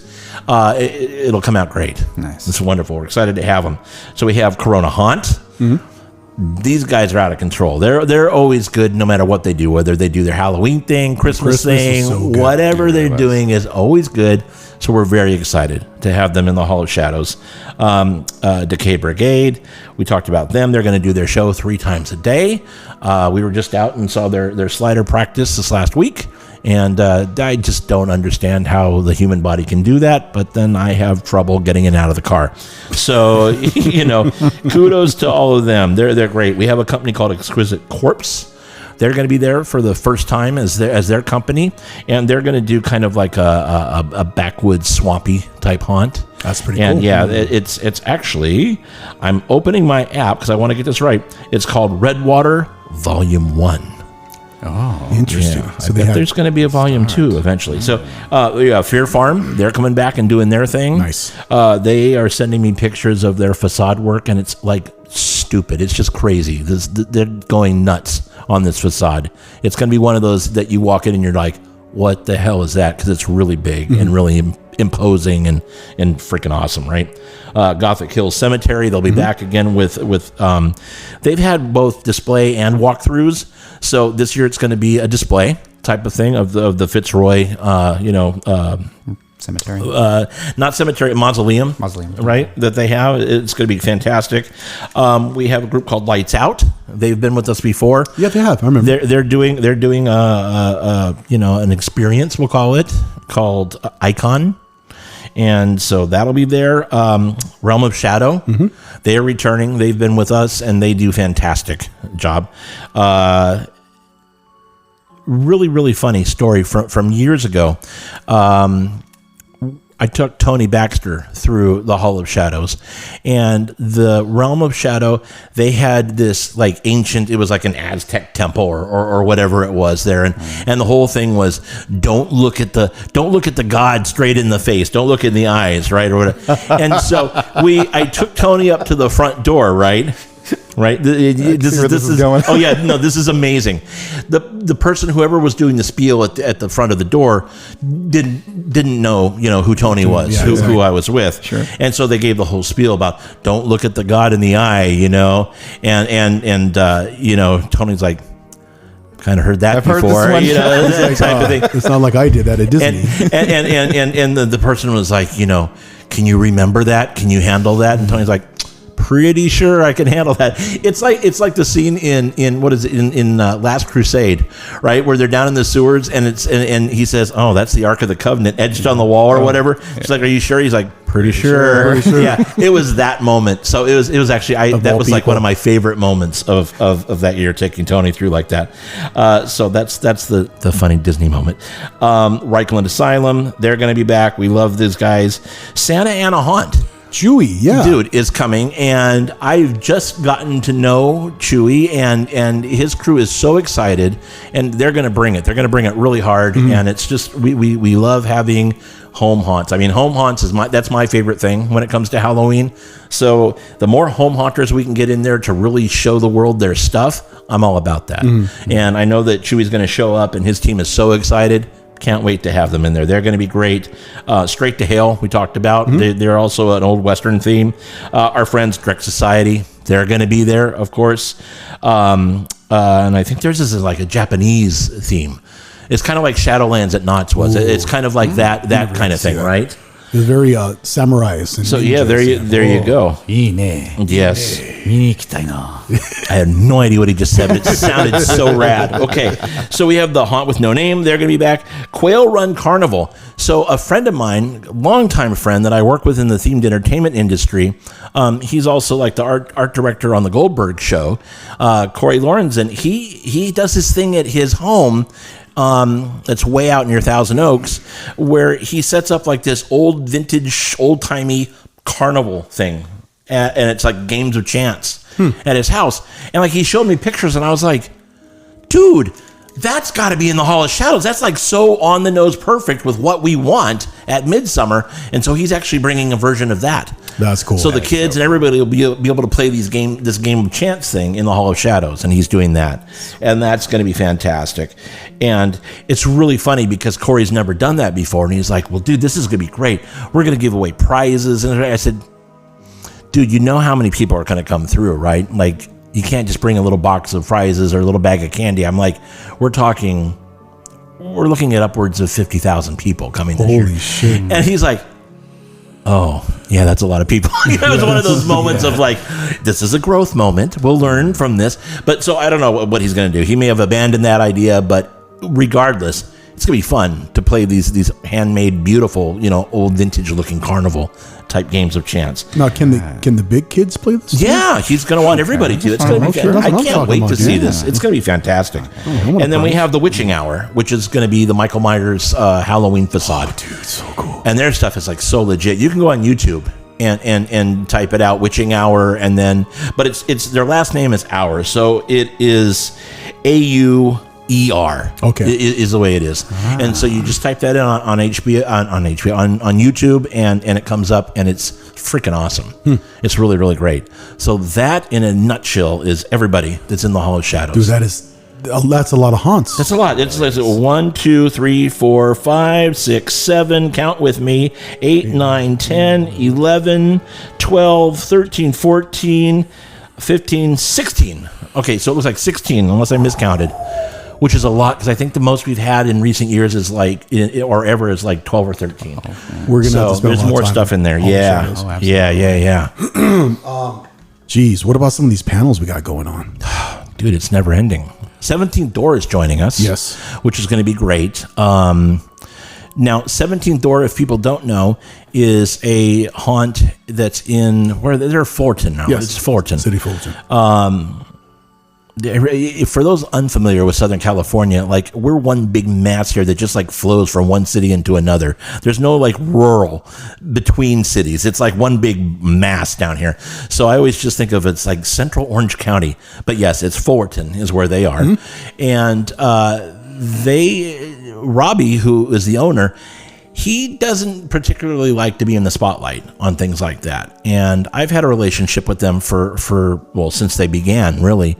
And they actually have produced a brand new show called Spook Show 17. And it's a behind the scenes look at how they create the 17th door. And so we're going to have some of those folks there, including Robbie and Heather Luther, the owners of 17th Door, and they're going to show a pretty long clip of the first episode of Spook Show 17, and then they're going to have a panel discussion about that and just basically what it takes to bring on the intense insanity that is 17th Door. 17th Door, not everybody's cup of tea. It's a very intense attraction where you're talking about live cockroaches. No, thank you. And you're talking about electric shocks that are painful. No, thank you. No thanks. Water effects. You'll get drowned in a sewer. All sorts of things. It's nuts. But what these guys do is really just like next level. Whether it's your cup of tea or not, you have to admire the mad genius that goes into creating these rooms that revolve and turn while you're in them, or sewers that fill up with water as you're sliding through them on your belly, and just the stuff that you just don't find in haunted houses anywhere. I mean, they're doing it. Giant ball pits that you're thrown off the quote unquote roof into the blackness. Yeah. It's just insane, the stuff that these guys do. So they're all going to be on stage talking about this. And a longtime friend of mine is Mike Williams, Dusty for decades he was at Not Scary Farm as Dusty Geezer in Ghost Town. And he was my favorite haunt monster of all time at Knott's. And so when I was talking to Heather about, putting this presentation together, we were talking about, well, who's going to moderate this? And, we just whittled it down to Dusty. I mean, I was like, well, Dusty works at 17th Door very often as one of the characters. And Dusty's probably one of the only people in the world that can keep Robbie in check. On stage and keep that boy reined in, because Robbie's kind of a madman. And I think it's going to be great. I think that Mike's banter on stage with them is going to be great because they're friends and he knows the product inside and out, literally. And I think that's going to be a wonderful presentation. I had the honor and privilege to work with Dusty. Super cool dude. Really He's great. Nice. I love him. He's insane. He's insane. I love him. madman energy. And I worked with him at Horror World for Larry Bones doing the what was it, the Texas Chainsaw Massacre experience they had in Rancho Cucamonga last year. Really nice guy. Oh, he's insane. You can go on YouTube and find old videos. He's in a lot of the old TPA stuff. But I mean, I can't tell you how many nights I went specifically to shoot different things at Haunt when I was doing TPA, that I would literally burn the entire night just sitting there watching him mess with people in Ghost Town, because I couldn't get past it. And then when I was past it, I would be like in Silver Bullet Mine Town, which was the zone adjacent to it, and I'm recording, and all of a sudden you hear beep beep beep beep beep beep beep beep beep beep, and it's Mike walking backwards with the beeper going on his bullhorn, like he's backing up through the scare zone. Just like, where the hell did that come from? And now Haunt has evolved, and to me that was like the golden age of Haunt. And I feel very fortunate that I was there to be kind of at the epicenter of all that and documenting it and seeing it. And because there's just no way that could happen now. Yeah. It's very corporate now, and it's just a different animal. It's evolved into a different thing now. And so there could never be another Dusty, there again. But God, it's just, and it's great because I don't see him that often. I haven't seen him for several years, and he's never been to Midsummer at all. Really? So, see, I purposely said I was going to turn my phone off, and then I turned it on because of the app, which is available on the Android and Apple App Store. And then the damn phone goes off. So it's going to be great to see Mike at Midsummer. It makes sense that he's the moderator of that. Yeah, panel. absolutely. I mean, it's absolutely no brainer. So let's talk about this party that we're having in Midsummer. Oh my God, let's. So the funny thing is, you would think that a party would be, when you're talking about something, the totality of Midsummer Scream, you'd think that the party would be kind of the easy. That's the low-hanging fruit, right? For years we struggled. The party was just like always so hard to put together.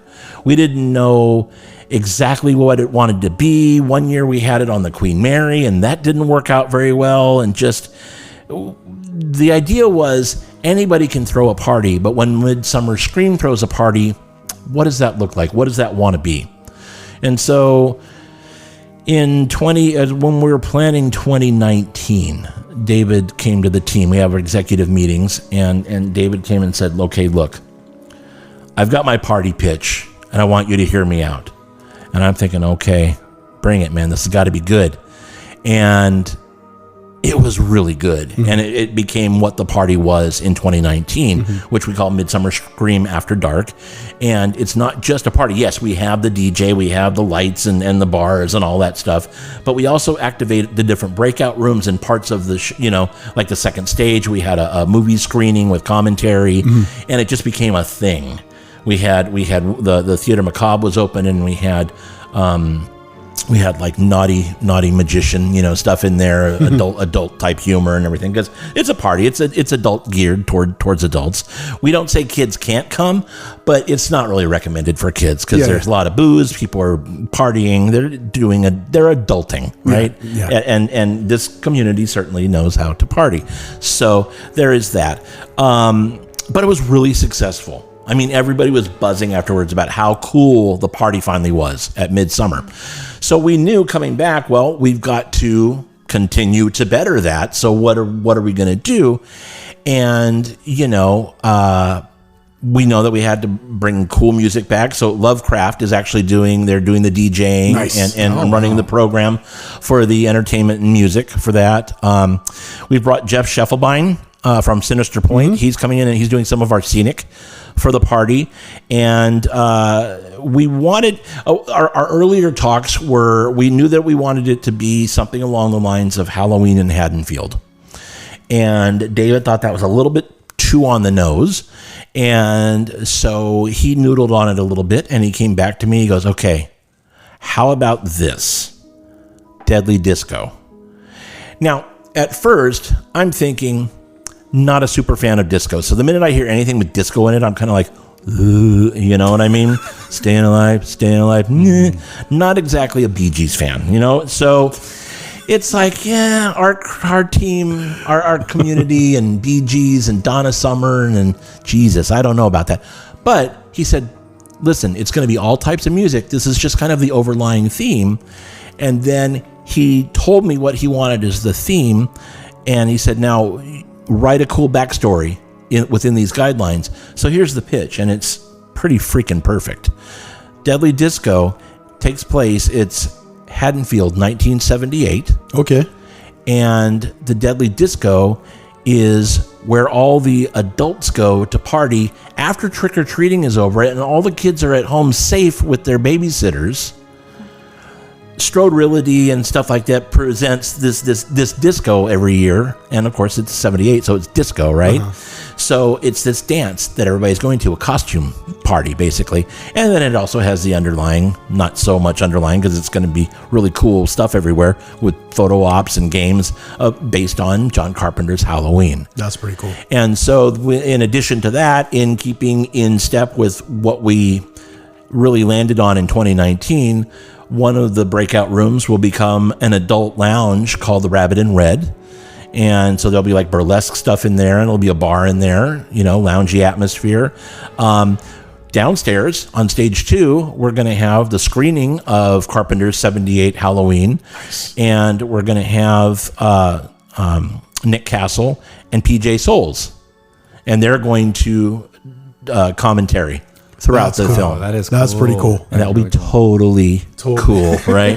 So I think that is just, I think it's going to be a home run. I think it's just like, to me, that checks all the boxes, man. I'm like so happy.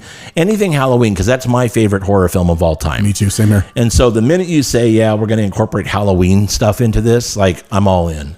I told David, I said, look, as long as we can do the Halloween theme, whatever we want to call it, I'm all in. And actually, Deadly Disco has really grown on me because I know that it's not going to be just disco music. Right. But it fits. It's the time. Of course, I mean, the theming couldn't be more perfect. It's what it was in the 70s. It was disco.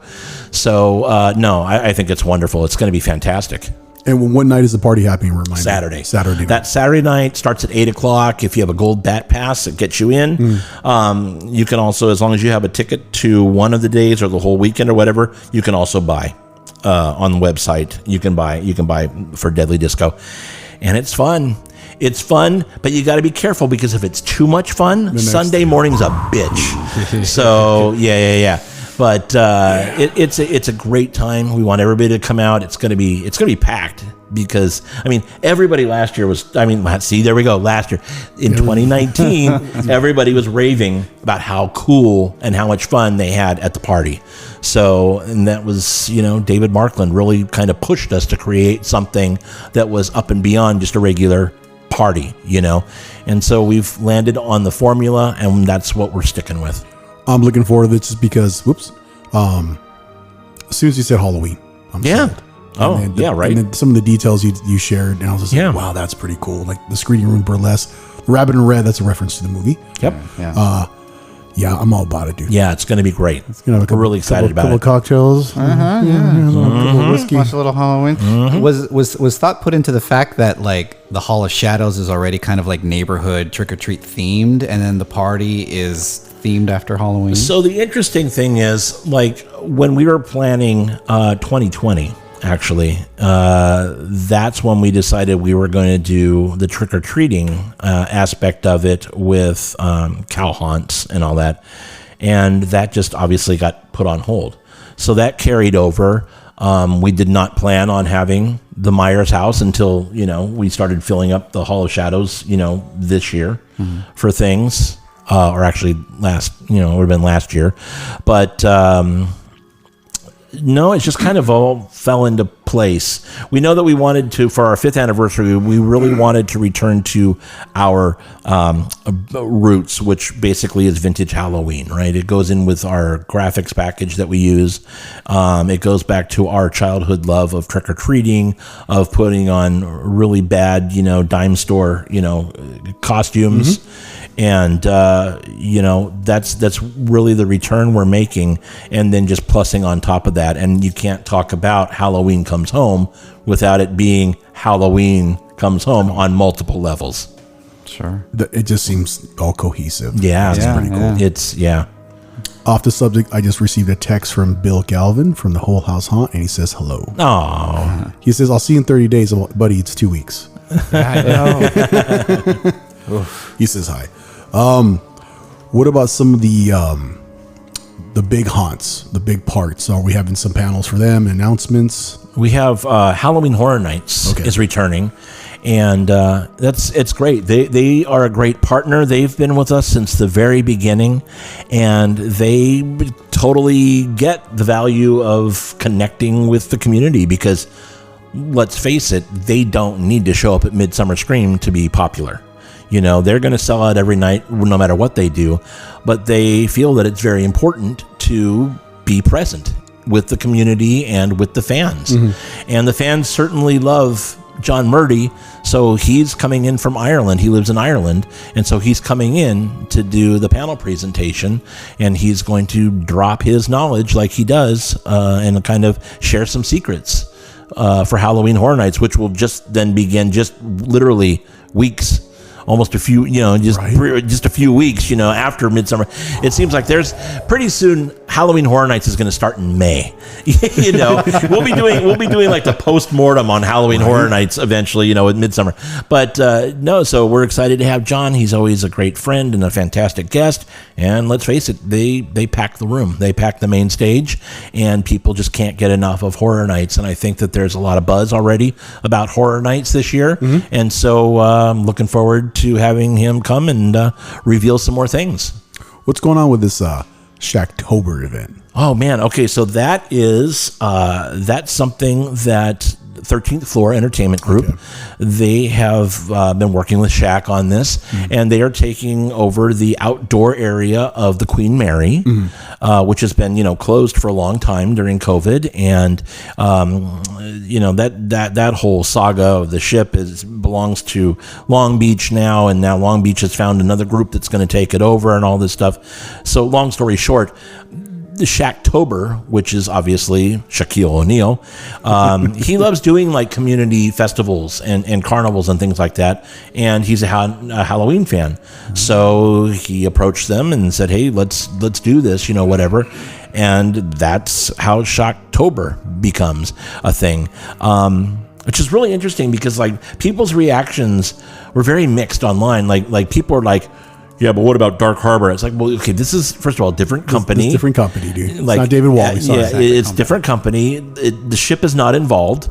So it would be a pretty truncated, Dark Harbor, just, on the outside portion. There's no mazes on the ship or anything. So it's just a different thing. And so it's going to be interesting. One more Halloween thing in Southern California, that's not a bad thing. It's not a bad thing. Yeah. Not a bad thing. I don't know. Especially since we lost Dark Harbor, and I don't know that it's going to come back. We don't know what the future or the fate of the ship is. We don't know exactly what's going to go on with that property. The new owners may not want that, on the show. Who knows? We don't know. Yeah. So, no, I think anything that's coming our way that's new, that's something to be celebrated. And so I'm just excited as everybody else to see what 13th Floor has to say about that. I've been walking around all week, so this is Shaq. I like October. I like Halloween. I'm coming down to Long Beach. That's a horrible Shaq impression. I've been doing it all week. I like Halloween. So it's going to be fun. You know what? It's going to be fun, and I'm really looking forward to seeing what they have planned for that. I know you're the king of the home haunts. Are we planning to do the whole gambit this year with all the home haunts during haunt season? Yeah, absolutely. I mean, we saw quite a few last year, and we even went back to New Orleans again during Halloween last year to see some things. And this year, I know we're going to be all over Southern California. I know that we are going to be in Vegas twice in October, back to back. So we'll see some things in Vegas as well. So as God willing, as long as my health is getting better and better, and home haunters do their thing, we will be there just like I've always been, just to support them and kind of scout out who would be great in the Hall of Shadows for next year. And Nova loves this stuff too, and she helps me plot and plan our outings. And it's a wild, wild ride, but we're ready for it. I mean, like I said, that's my favorite part of Halloween, the home haunts, man. I love the theme park stuff, but boy, give me a house with the lights turned out, with the spooky black light on, and the thrilling, chilling sounds of the haunted house playing, on a record. And dude, we are good to go. That's Halloween to me. That's my favorite. Yeah, so, dude, I'm all about. Nova can tell you, I get so excited when we're planning our. And it's not just like going around the neighborhood to see what we can see. We are all over Southern California. Like, we will drive from Burbank to Compton to Rancho Cucamonga to Redlands. I mean, we will be all over the Southland. And that's one night, So it's insanity, the stuff that we plan out. So last year, we were both working. Myself and Emmanuel were working Pirates Cave. Okay. And Jacob Larson. Love them. Who's a genius, 18-year-old genius. He comes through and he's like, "Hey, heads up, Rick West is here." And then we're both like this. We're like, "Really?" And then we remember you guys came through. You're like, "Quick, put on the Rick West mask." Right? We're going to walk in and the whole thing is going to be Rick West, haunt. Like, what the hell? I picture like the Mike Myers mask, but it's a Rick West. Right. Yeah. It's going to be Westworld is what it will be. Right? See? Yes. So, we remember you came through. I think we made fun of you about like, how did he get in the maze the mine with shorts on? Shorts on, something. Yeah, see? Yeah, we picked on everybody. Oh, yeah. No, it's great. And that's the thing that's funny. I'm used to it, but it's one of those weird fourth wall things because inevitably you go to a haunt and rather than the monsters doing, they're like, Rick, type of thing. It's kind of weird, kind of pulls you out of this, but it happens and it's fun. And, the fact that the community, knows that we're there and supporting them, and that's very important to me. You can talk the talk all you want, but you got to really walk that walk. And I think we do pretty good at that. We're like Santa. We're like Santa in the black sleigh, the evil sleigh on Christmas Eve, going all over the way, visiting all the haunts. That's kind of like what we are when we're plotting and planning our, it's a big our trips. Big shoes to fill. It's pretty crazy. So we're gonna change gears and we're gonna talk about a recent rabbit hole the two of you have gone down. I might be partially at fault. That tends to go around. It's a nice hobby. Yeah. It could be time consuming. It could be very, what's the word I'm looking for? I don't know. It's not time consuming, but you could be Involving? Oh, I would say life consuming. yes. Yeah. We're talking about Dungeons and Dragons. I know you have recently bought some books, some dice. I'll get the occasional text. Hey, I got a question for you. Yeah. And he's, what's the difference between a mountain dwarf and a hill dwarf? Like, Yep. oh, here's the difference. So, how did this happen? Dude, so, and again, here's the next 30 minutes of the podcast. So, in growing up, I grew up in the 70s and then was a teenager in the 80s. So, I was very keenly aware of the very satanic game of Dungeons and Dragons. All of that. And you played that listening to your Backmask records. And, we were aware of it. We had friends that played it. I maybe rolled a character or two, but never really was in a serious campaign. Because what happened was very early on with me, it would have been actually in, it was elementary school. It was very early in elementary school, probably, let's say 4th grade, 5th grade-ish. A teacher of ours had an Apple IIe computer in class. And if you got done with your work, your reward was you could go play one of the games that was on the Apple IIe. Now, the Apple IIe back then, the games were very simple. Most people will be like, this is where we're fast forwarding this. And other people are going to be like, oh my God, this is amazing. Right. So it was like Lemonade Stand.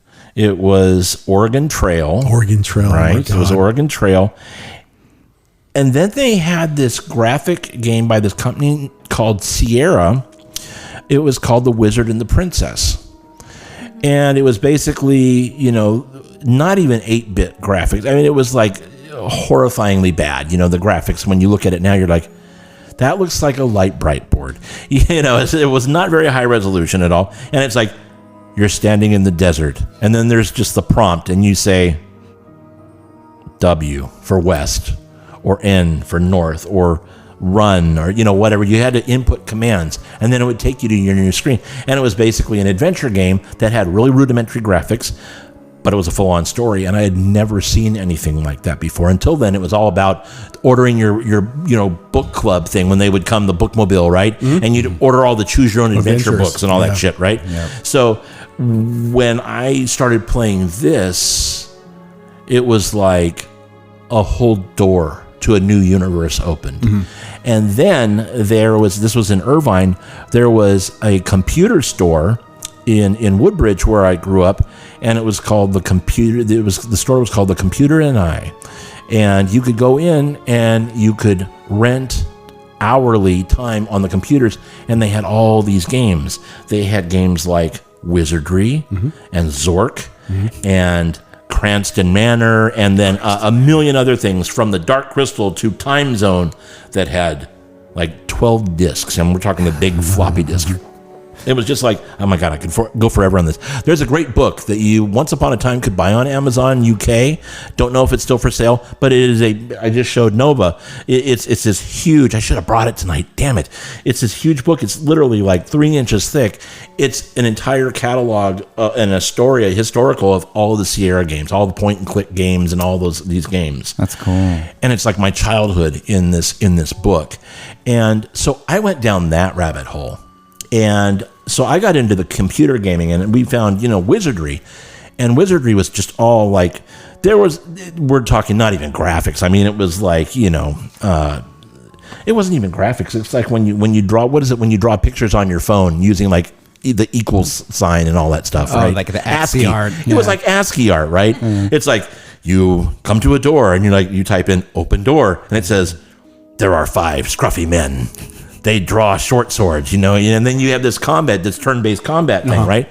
And so I did that, and then came Atari with Adventure, and then, you know, my friend got Intellivision, and they had Dungeons and Dragons on Intellivision, right? Yep. Have that. And then there was the one loser kid on the block that had Odyssey that had nothing. And then came ColecoVision with Venture. And stuff like this on it.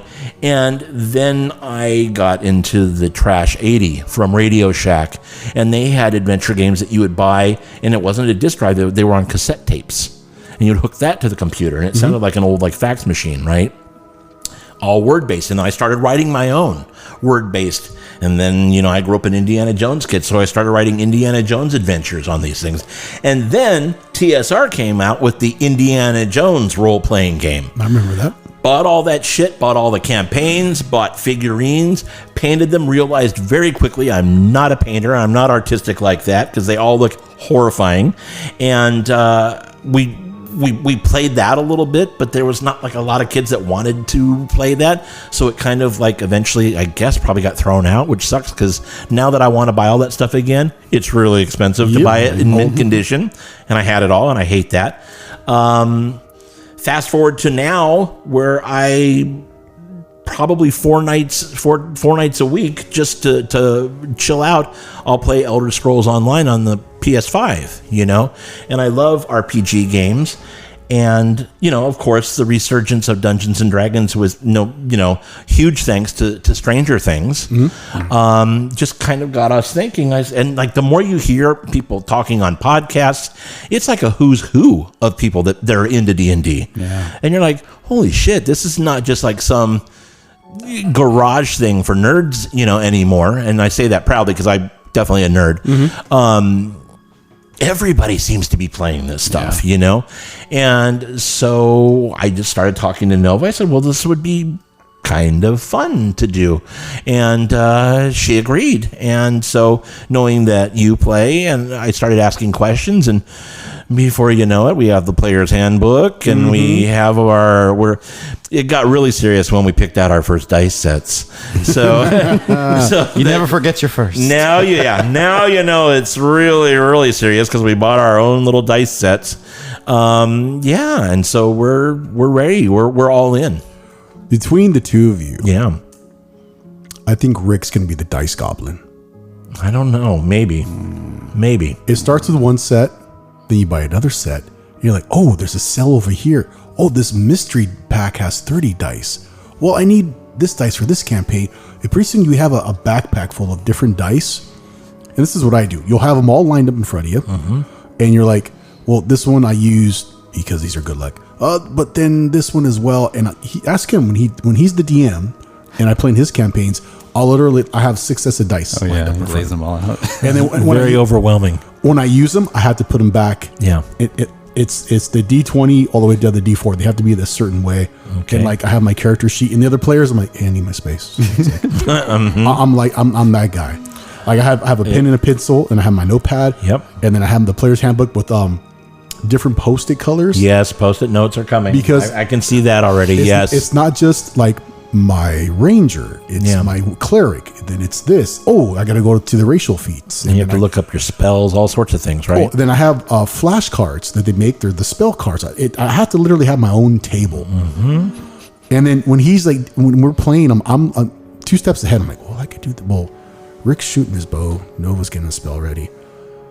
I'm gonna cast Sleet Storm. And so by the time it gets to my turn, I'm gonna do this. And the DM's like, what does that do again? What's in the player's handbook? That's another rabbit hole. But I'm that guy. I have to have everything prepped. Dude, I can see this, and I know it's an endless rabbit hole. I don't know about the Dice Goblin thing because a certain somebody was looking at Hello Kitty dice.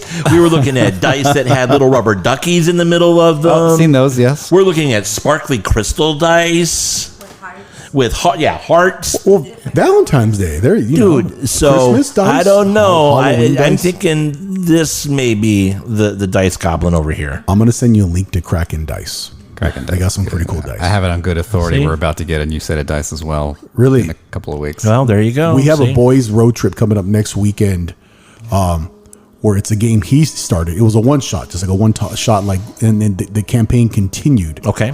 So this world has grown.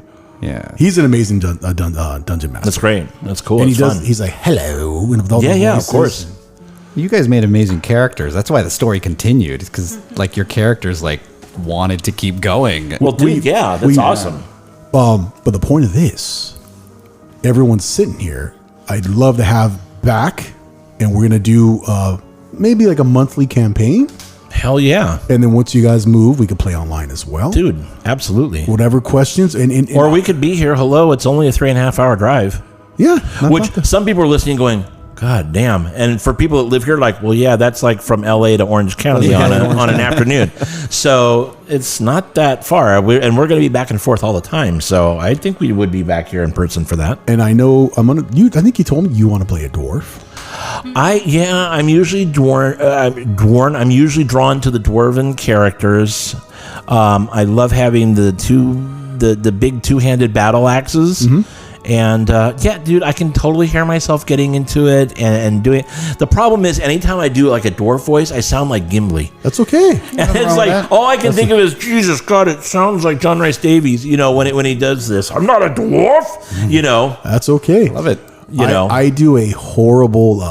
I have a character. He's an elf, but he's like this Spaniard pirate. Okay, yeah. And he's like a swashbuckler who's like Zorro-esque. Okay. And he has like 5 different last names. And he's like this self-appointed ladies man, but he's not really. He's just like some BSer. But I do like this horrible, just like this accent. And then I do another guy who's like an Eastern European accent, my ranger. Which yeah. And then Fazgul. and then my dwarf is just like this horrible English accent. It's just See, but everybody likes the fattiest voice though. yeah. That's his name, Fatties. That's hilarious. Did we play every other week online, and we're gonna play his campaign. But I'd love to have you guys come back. I know off it'd be mic, great, right? off mic, you have some questions, and we'll spend Yeah, God, yes. another 2 hours talking. One question begets 3 other questions. Yes. Yeah. yeah. But I'm glad it's a fun hobby. It's a creative hobby. You, sir, I think will be an amazing dungeon master. I think eventually, because I mean, I'm a storyteller. I do it professionally. Yes. So I think that being a DM, there are a lot of really like not even parallels. It's like right on the nose with those that don't know. For themed entertainment, when I'm not working on Midsummer shows, I'm a creative director and show writer, creating attractions and theme parks and experiences and all that. That's exactly the same thing as being a DM. He's gonna homebrew every campaign. I already know it. So homebrew, you're gonna create your own worlds. Yeah. I know that you can buy off the shelf campaigns and kind of tool them to your own. Yeah. You know, and that's probably how I would start. And then probably once I have my wings, just kind of go from there. That's definitely down the road, but I can definitely see myself. I mean, if I was there in high school, my freshman year on my Trash 80, writing my own adventure games for like only family's going to play it because like we didn't even have modems back then, right? We're going to go back to the early to mid 80s when nobody had modems except the government. Like you had to literally have a friend come over and sit at your desk and play your lame game that you created that's a text-based game, or very patient parents that would come in and do it. And so, yeah, I mean, if I was doing that and really getting off on that when I was, that age, I can imagine being a DM is pretty freaking awesome. I can see You get lost in the notes. Yeah. Oh, yeah. Oh, it's, yeah. I can see Rick West writing modules too. Oh yeah, Writing campaigns, doing some one shots. I can see writing those, dude. I could. One year, I see you. I picture this hosting a panel a couple of years from now with the cast from Critical Role, We'll see. which is the biggest Twitch stream D&D live game on. yeah, Twitch? sure on. Yeah, And they're all in YouTube. Burbank. You never know. Well, you never know. You never know. Stranger things have happened. That'd be fun. So yeah, no, it would be fun, and we have talked about that a little bit. Yeah. And my thing with Midsummer or any of the shows that we do, any of the shows would be Midsummer and Season Screamings. Those are the only two Midsummer events. I always say just bridge my gap, bridge it for me. How does it fit? And I went online and very quickly found out there is an entire, not even subclass, but it's an entire section of the D&D stuff that are horror campaigns. Oh, yeah. And horror based. And then beyond that, there are like the vampire, the RPG and the whatever these things are, right? Cthulhu games. Yeah. So could very easily fit into the Midsummer template. And God knows it's really popular these days. So you never know, gentlemen. You never know. Well, I'm designing a horror themed game. Nice. You guys are more than welcome to join. Cool. We'll come up with some cool characters. We'll do ground level, meat and potatoes, and then we'll work through it. Yeah. I won't be too hard on everyone. It's like, hey, what do you want to do? We'll walk through it. We could do like a session 0 where we develop the characters, maybe with like an introduction. You don't have to role play. It's up to you. Sure. And then we'll do a session 0, and then the campaign will stay. We'll start the next week, whatever. Hopefully no one dies. And That's awesome. I think it'll be fun. It sounds like so much fun, and the thing that's cool about Dungeons and Dragons is that it just, it really encourages people to, even if they don't want to role play, just to like use your imagination. Exactly. We don't, and this is all why we. This is, I think, why we all have we share the same passion for like Disneyland and Pirates and Mansion and stuff, because your body gets older. God knows your body gets older. But your imagination, as long as you continue to use it, that stays intact, and you never have to grow up. And adults just sometimes, in some cases, decide at some point that they just don't want to play anymore. And to me, that's really sad. And to me, those are the people that don't like going to theme parks. They don't like going out at Halloween. I just don't even know what is like happy for them anymore, right? But like when we go to something like Hall of Shadows, or we play D&D, or we turn on PlayStation at night to do Elder Scrolls or whatever we're doing, we're playing. I'm 52, and nothing makes me happier than playing, and playing could be anything from, God knows, video poker in Las Vegas to slot machines to D&D and reading through a player's handbook. You got to do that. I think the day that you stop playing, you don't just like grow up, you die, because to me, I just can't. I mean, being involved in things like Midsummer and theme parks and all that, I can't imagine not using your imagination. But there are people out there that do stop using that. So, no, I think that it's really important to even teach kids how to do this stuff. And it teaches them critical thinking, too, like what to do in situations.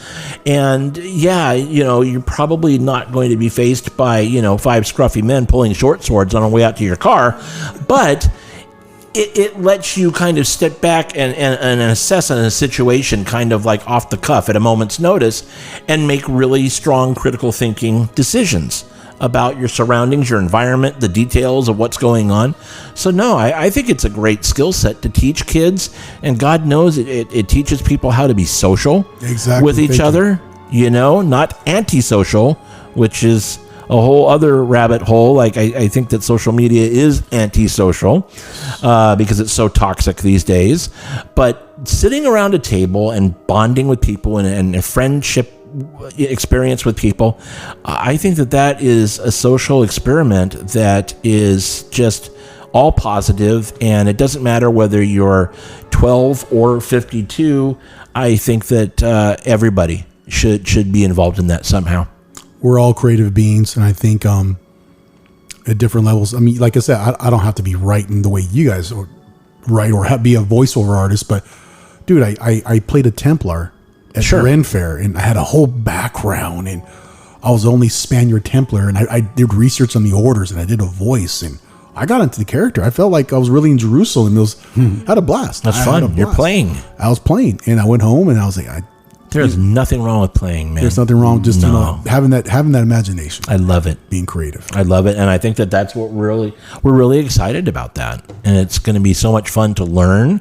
We never stop learning. The minute you stop learning, life ends. I mean, you should learn every day to your dying breath. There's so much to get into in life and discover in the world and experience and be part of. And, I think it's going to be a really fun learning experience and definitely a very fun playing experience. We can't wait. We'll have a blast. Yeah, man, it's going to be rad. Well, I don't cut you off. We're going to talk D&D for 2 hours. Anything we forgot to mention you want to plug? Yeah, we should probably talk about the Composers of the Apocalypse panel. So that's how the show is going to go out. On Sunday afternoon on our main stage, we're going to have some really talented composers up there. We're talking about people that did the soundtracks to like our childhoods and have really breathed life into the soundscape of horror films and all that. So we're going to have John Massari with us, and he's most known for the Killer Clowns from Outer Space, right? He's going to be there with us. Alan Howarth is going to be with us, and he's done so many John Carpenter projects, the Halloween films, Christine, Escape from New York, He's going to be with us. Harry Manfredini is going to be there, who gave us the Friday the 13th soundtrack, including, the... Now, growing up, we could have sworn it was... Right? But then you hear him like later on in documentaries talking about how it's kill mama, right? So it's kill mama. Wow, I never knew that. And I'm like, it still sounds like ha to me. But anyway, yes. Interesting. Yes, we're going to make him do it live for the audience. He will do that. We have Holly Amber Church is going to be with us, and she's got some shows that are like current that people are watching, like Open 24 Hours and Dark Light. She's going to be there, which is great. We're going to have Christopher Young, who anybody that's like grown up in the past several decades has watched horror films. You've probably heard some of his soundtracks, including Hellraiser, Pet Sematary, Nightmare on Elm Street 2, and just the list goes on and on for Chris Young. That's pretty crazy. We're going to have Richard Band with us, and he's done like so Lovecraft fans will know like From Beyond and the Reanimator films. He's done the soundtrack for those. Nice. As well as like Troll. He did them for Troll, right? All this great 80s stuff, right? And so that's going to be moderated by Michael Collins, who is from the Grim Life Collective. Oh, yeah. And he's a good friend of ours, and he's really excited to do this. And what's going to be cool about this presentation, as well as the Monster Kids presentation, this is a rarity, they're each 90 minutes in length. We never really go over an hour. We've only done it once before, and that's when we did the Not Scary Farm 45th anniversary presentation that was 90 minutes. It was hosted by Ted Doherty, and we had different people revolving on the stage talking about the different decades and all this stuff. So we've only done a 90-minute presentation once before, and we're doing 2 this year, and that's really rare. The reason the composers panel is going to be 90 minutes is because it's going to include 2 performances live on stage. Nice. John Massari is going to do his Killer Clowns music, which his fans go nuts for that, right? And he loves doing this stuff. And we're also going to have Alan Howarth is going to do a 10-minute Halloween montage. And so, dude, Halloween fans, you're going to see the music being played live with accompanying media on our big screens. It's going to be so good. So it's like this weird cross between a panel presentation and a live concert from these people that have created the horror soundtracks of our lives, really, for us fans. So that's something that, John Massari and I started talking about this last year at Awaken the Spirits, and John got really excited about this. John named the panel, and he is the one that immediately, I gave him kind of like the framework of like my people that I would love to have on the panel, and we reached out to some said yes, some couldn't do it, and John just took off like a freaking rocket, and suddenly we have this amazing panel lineup. And so I can't thank him enough, and it's going to be great. He's a joy to work with, and fans love talking to John and meeting John, and all these folks are going to be there for the panel. Several of them are going to have booths on the show floor for the entire show, so you can go up, and I'm sure they'll sign your old records and stuff like this. I don't know if they charge for that. It's up to each vendor. Just a little disclaimer there. But they're going to be there. They're going to be there in the flesh to talk with fans and meet people all weekend long, and they are all genuinely very excited about it. And in fact, we're going to have in just a few nights, actually, I'm going to hop on a Zoom call with all of them and Michael Collins, and just kind of like ice break and just like shoot the shit and just kind of talk about the flow of how it's going to go. And I think it's very important as a producer when you're creating panels, and sometimes there are people that put panels together, including on our own team, that we don't necessarily see eye to eye on this, but I personally think that if the moderator knows the people on the panel, it comes across so much more organic and so much more relaxed that the audience, even though they don't realize it, they feel that. They feel that vibe, and they're suddenly not witness to some guy up there reading a cue card that has bullet points. They are witnessing a very friendly conversation, and they're privy to that, and they're the fly on the wall for an hour or 90 minutes in this case to somebody that already has met the panelists, that knows it's a fan, but also has this camaraderie also with them. So I think that we're going to see and feel that in both the composers panel and also the Monster Kids panel. Those are the 2 big panels that I've kind of really had my fingers in, for Midsummer this year.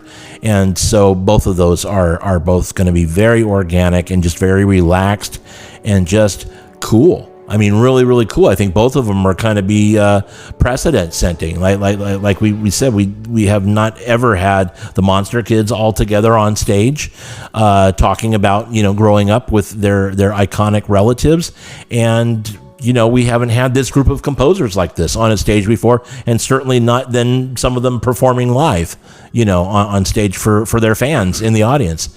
So I think it's really cool, and I think it's a really badass way to kind of close Midsummer Scream, I am just dumbfounded with the amount you got going on with this event this year. It's pretty crazy, right? How are we? There's no way in hell I'm going to be able to see all this. No. You're going to have to make hard decisions. You and your team have gone above and beyond. It's pretty exciting for the unofficial 5th year. Yeah, and coming back, being gone for such a long time, and just Well, we just we never rest on our laurels, and I just think that, like I said earlier, it's coming back this year. To me, I think is just as important, if not more important, than coming out swinging our first year, because everybody knows that we've been lying dormant for all this time. And we've had Awaken the Spirits and we had Season Screamings, but we haven't done Midsummer yet, which is an entirely, like, for reference, everything that we do in Pasadena, like we did Awaken the Spirits last summer and then we did Season Screamings at Pasadena. Yes, we took up the whole of the Pasadena, convention center there, the main building and all that. That basically, that entire footprint could fit in our Hall of Shadows in Long Beach. So that's the comparison. So if you embiggen what we did in Pasadena by about 4 or 5 times, that's the scale and scope of Midsummer Scream. So there's a lot of pressure to deliver, and I think that we have. And if we over deliver, that's better for us, because we are our own harshest critics. And so we try to set that watermark like impossibly high for ourselves every year.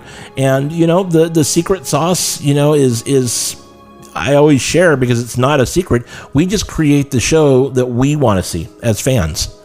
And, yes, there are business decisions involved and that type of thing.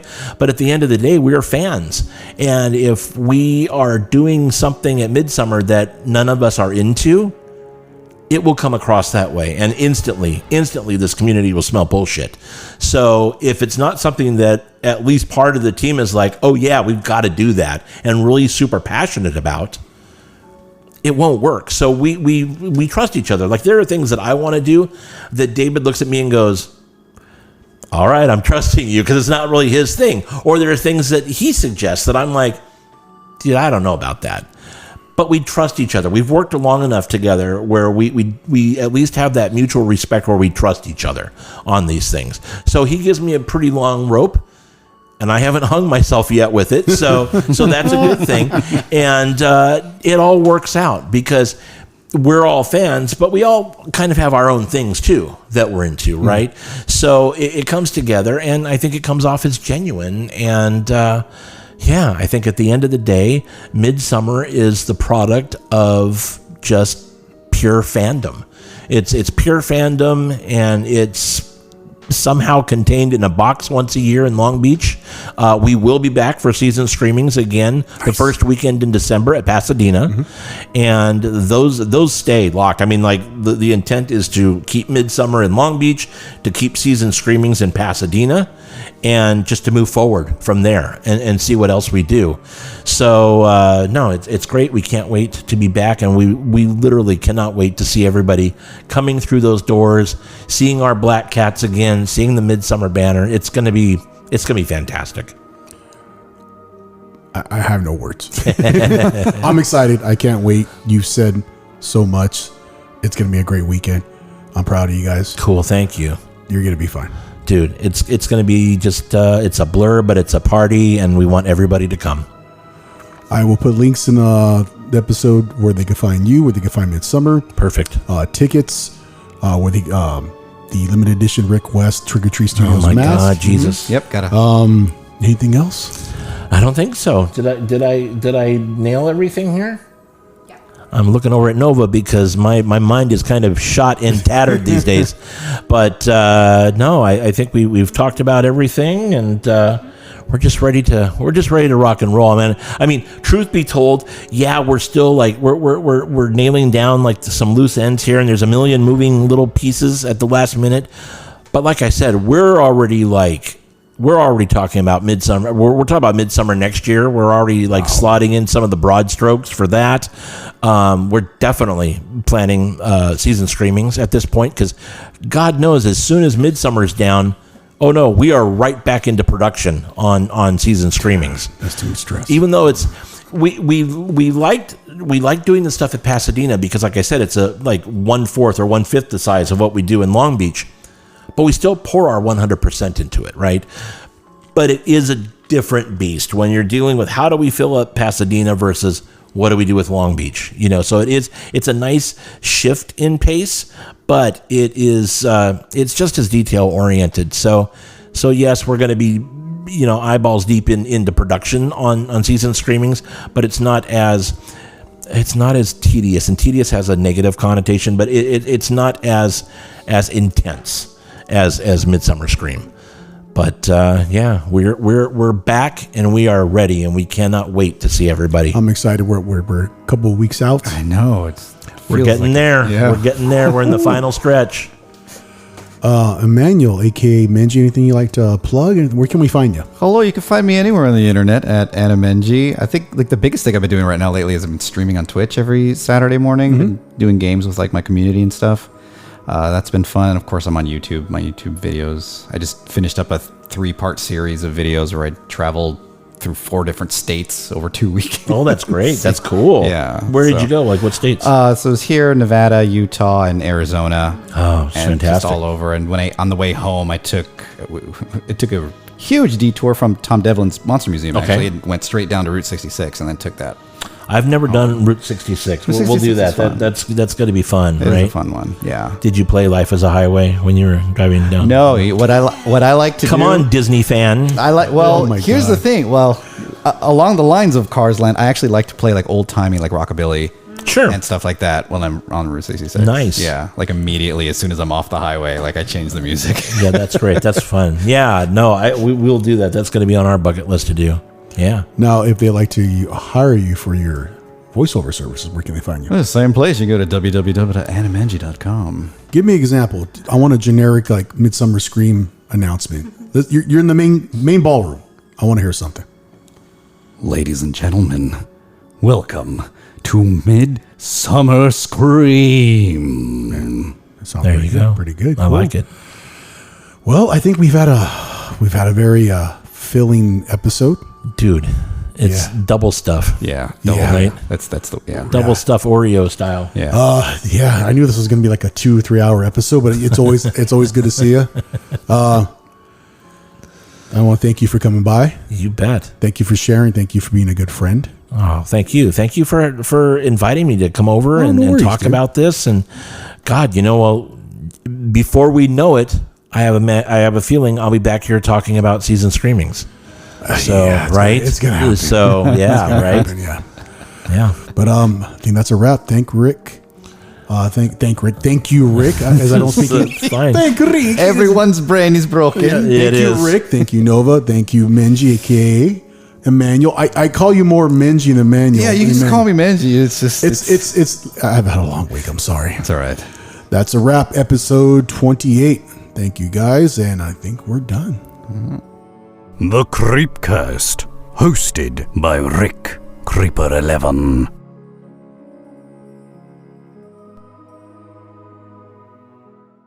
You've once again barely escaped the clutches of the Creepcast with Rick Creeper. Next time, you may not be so lucky.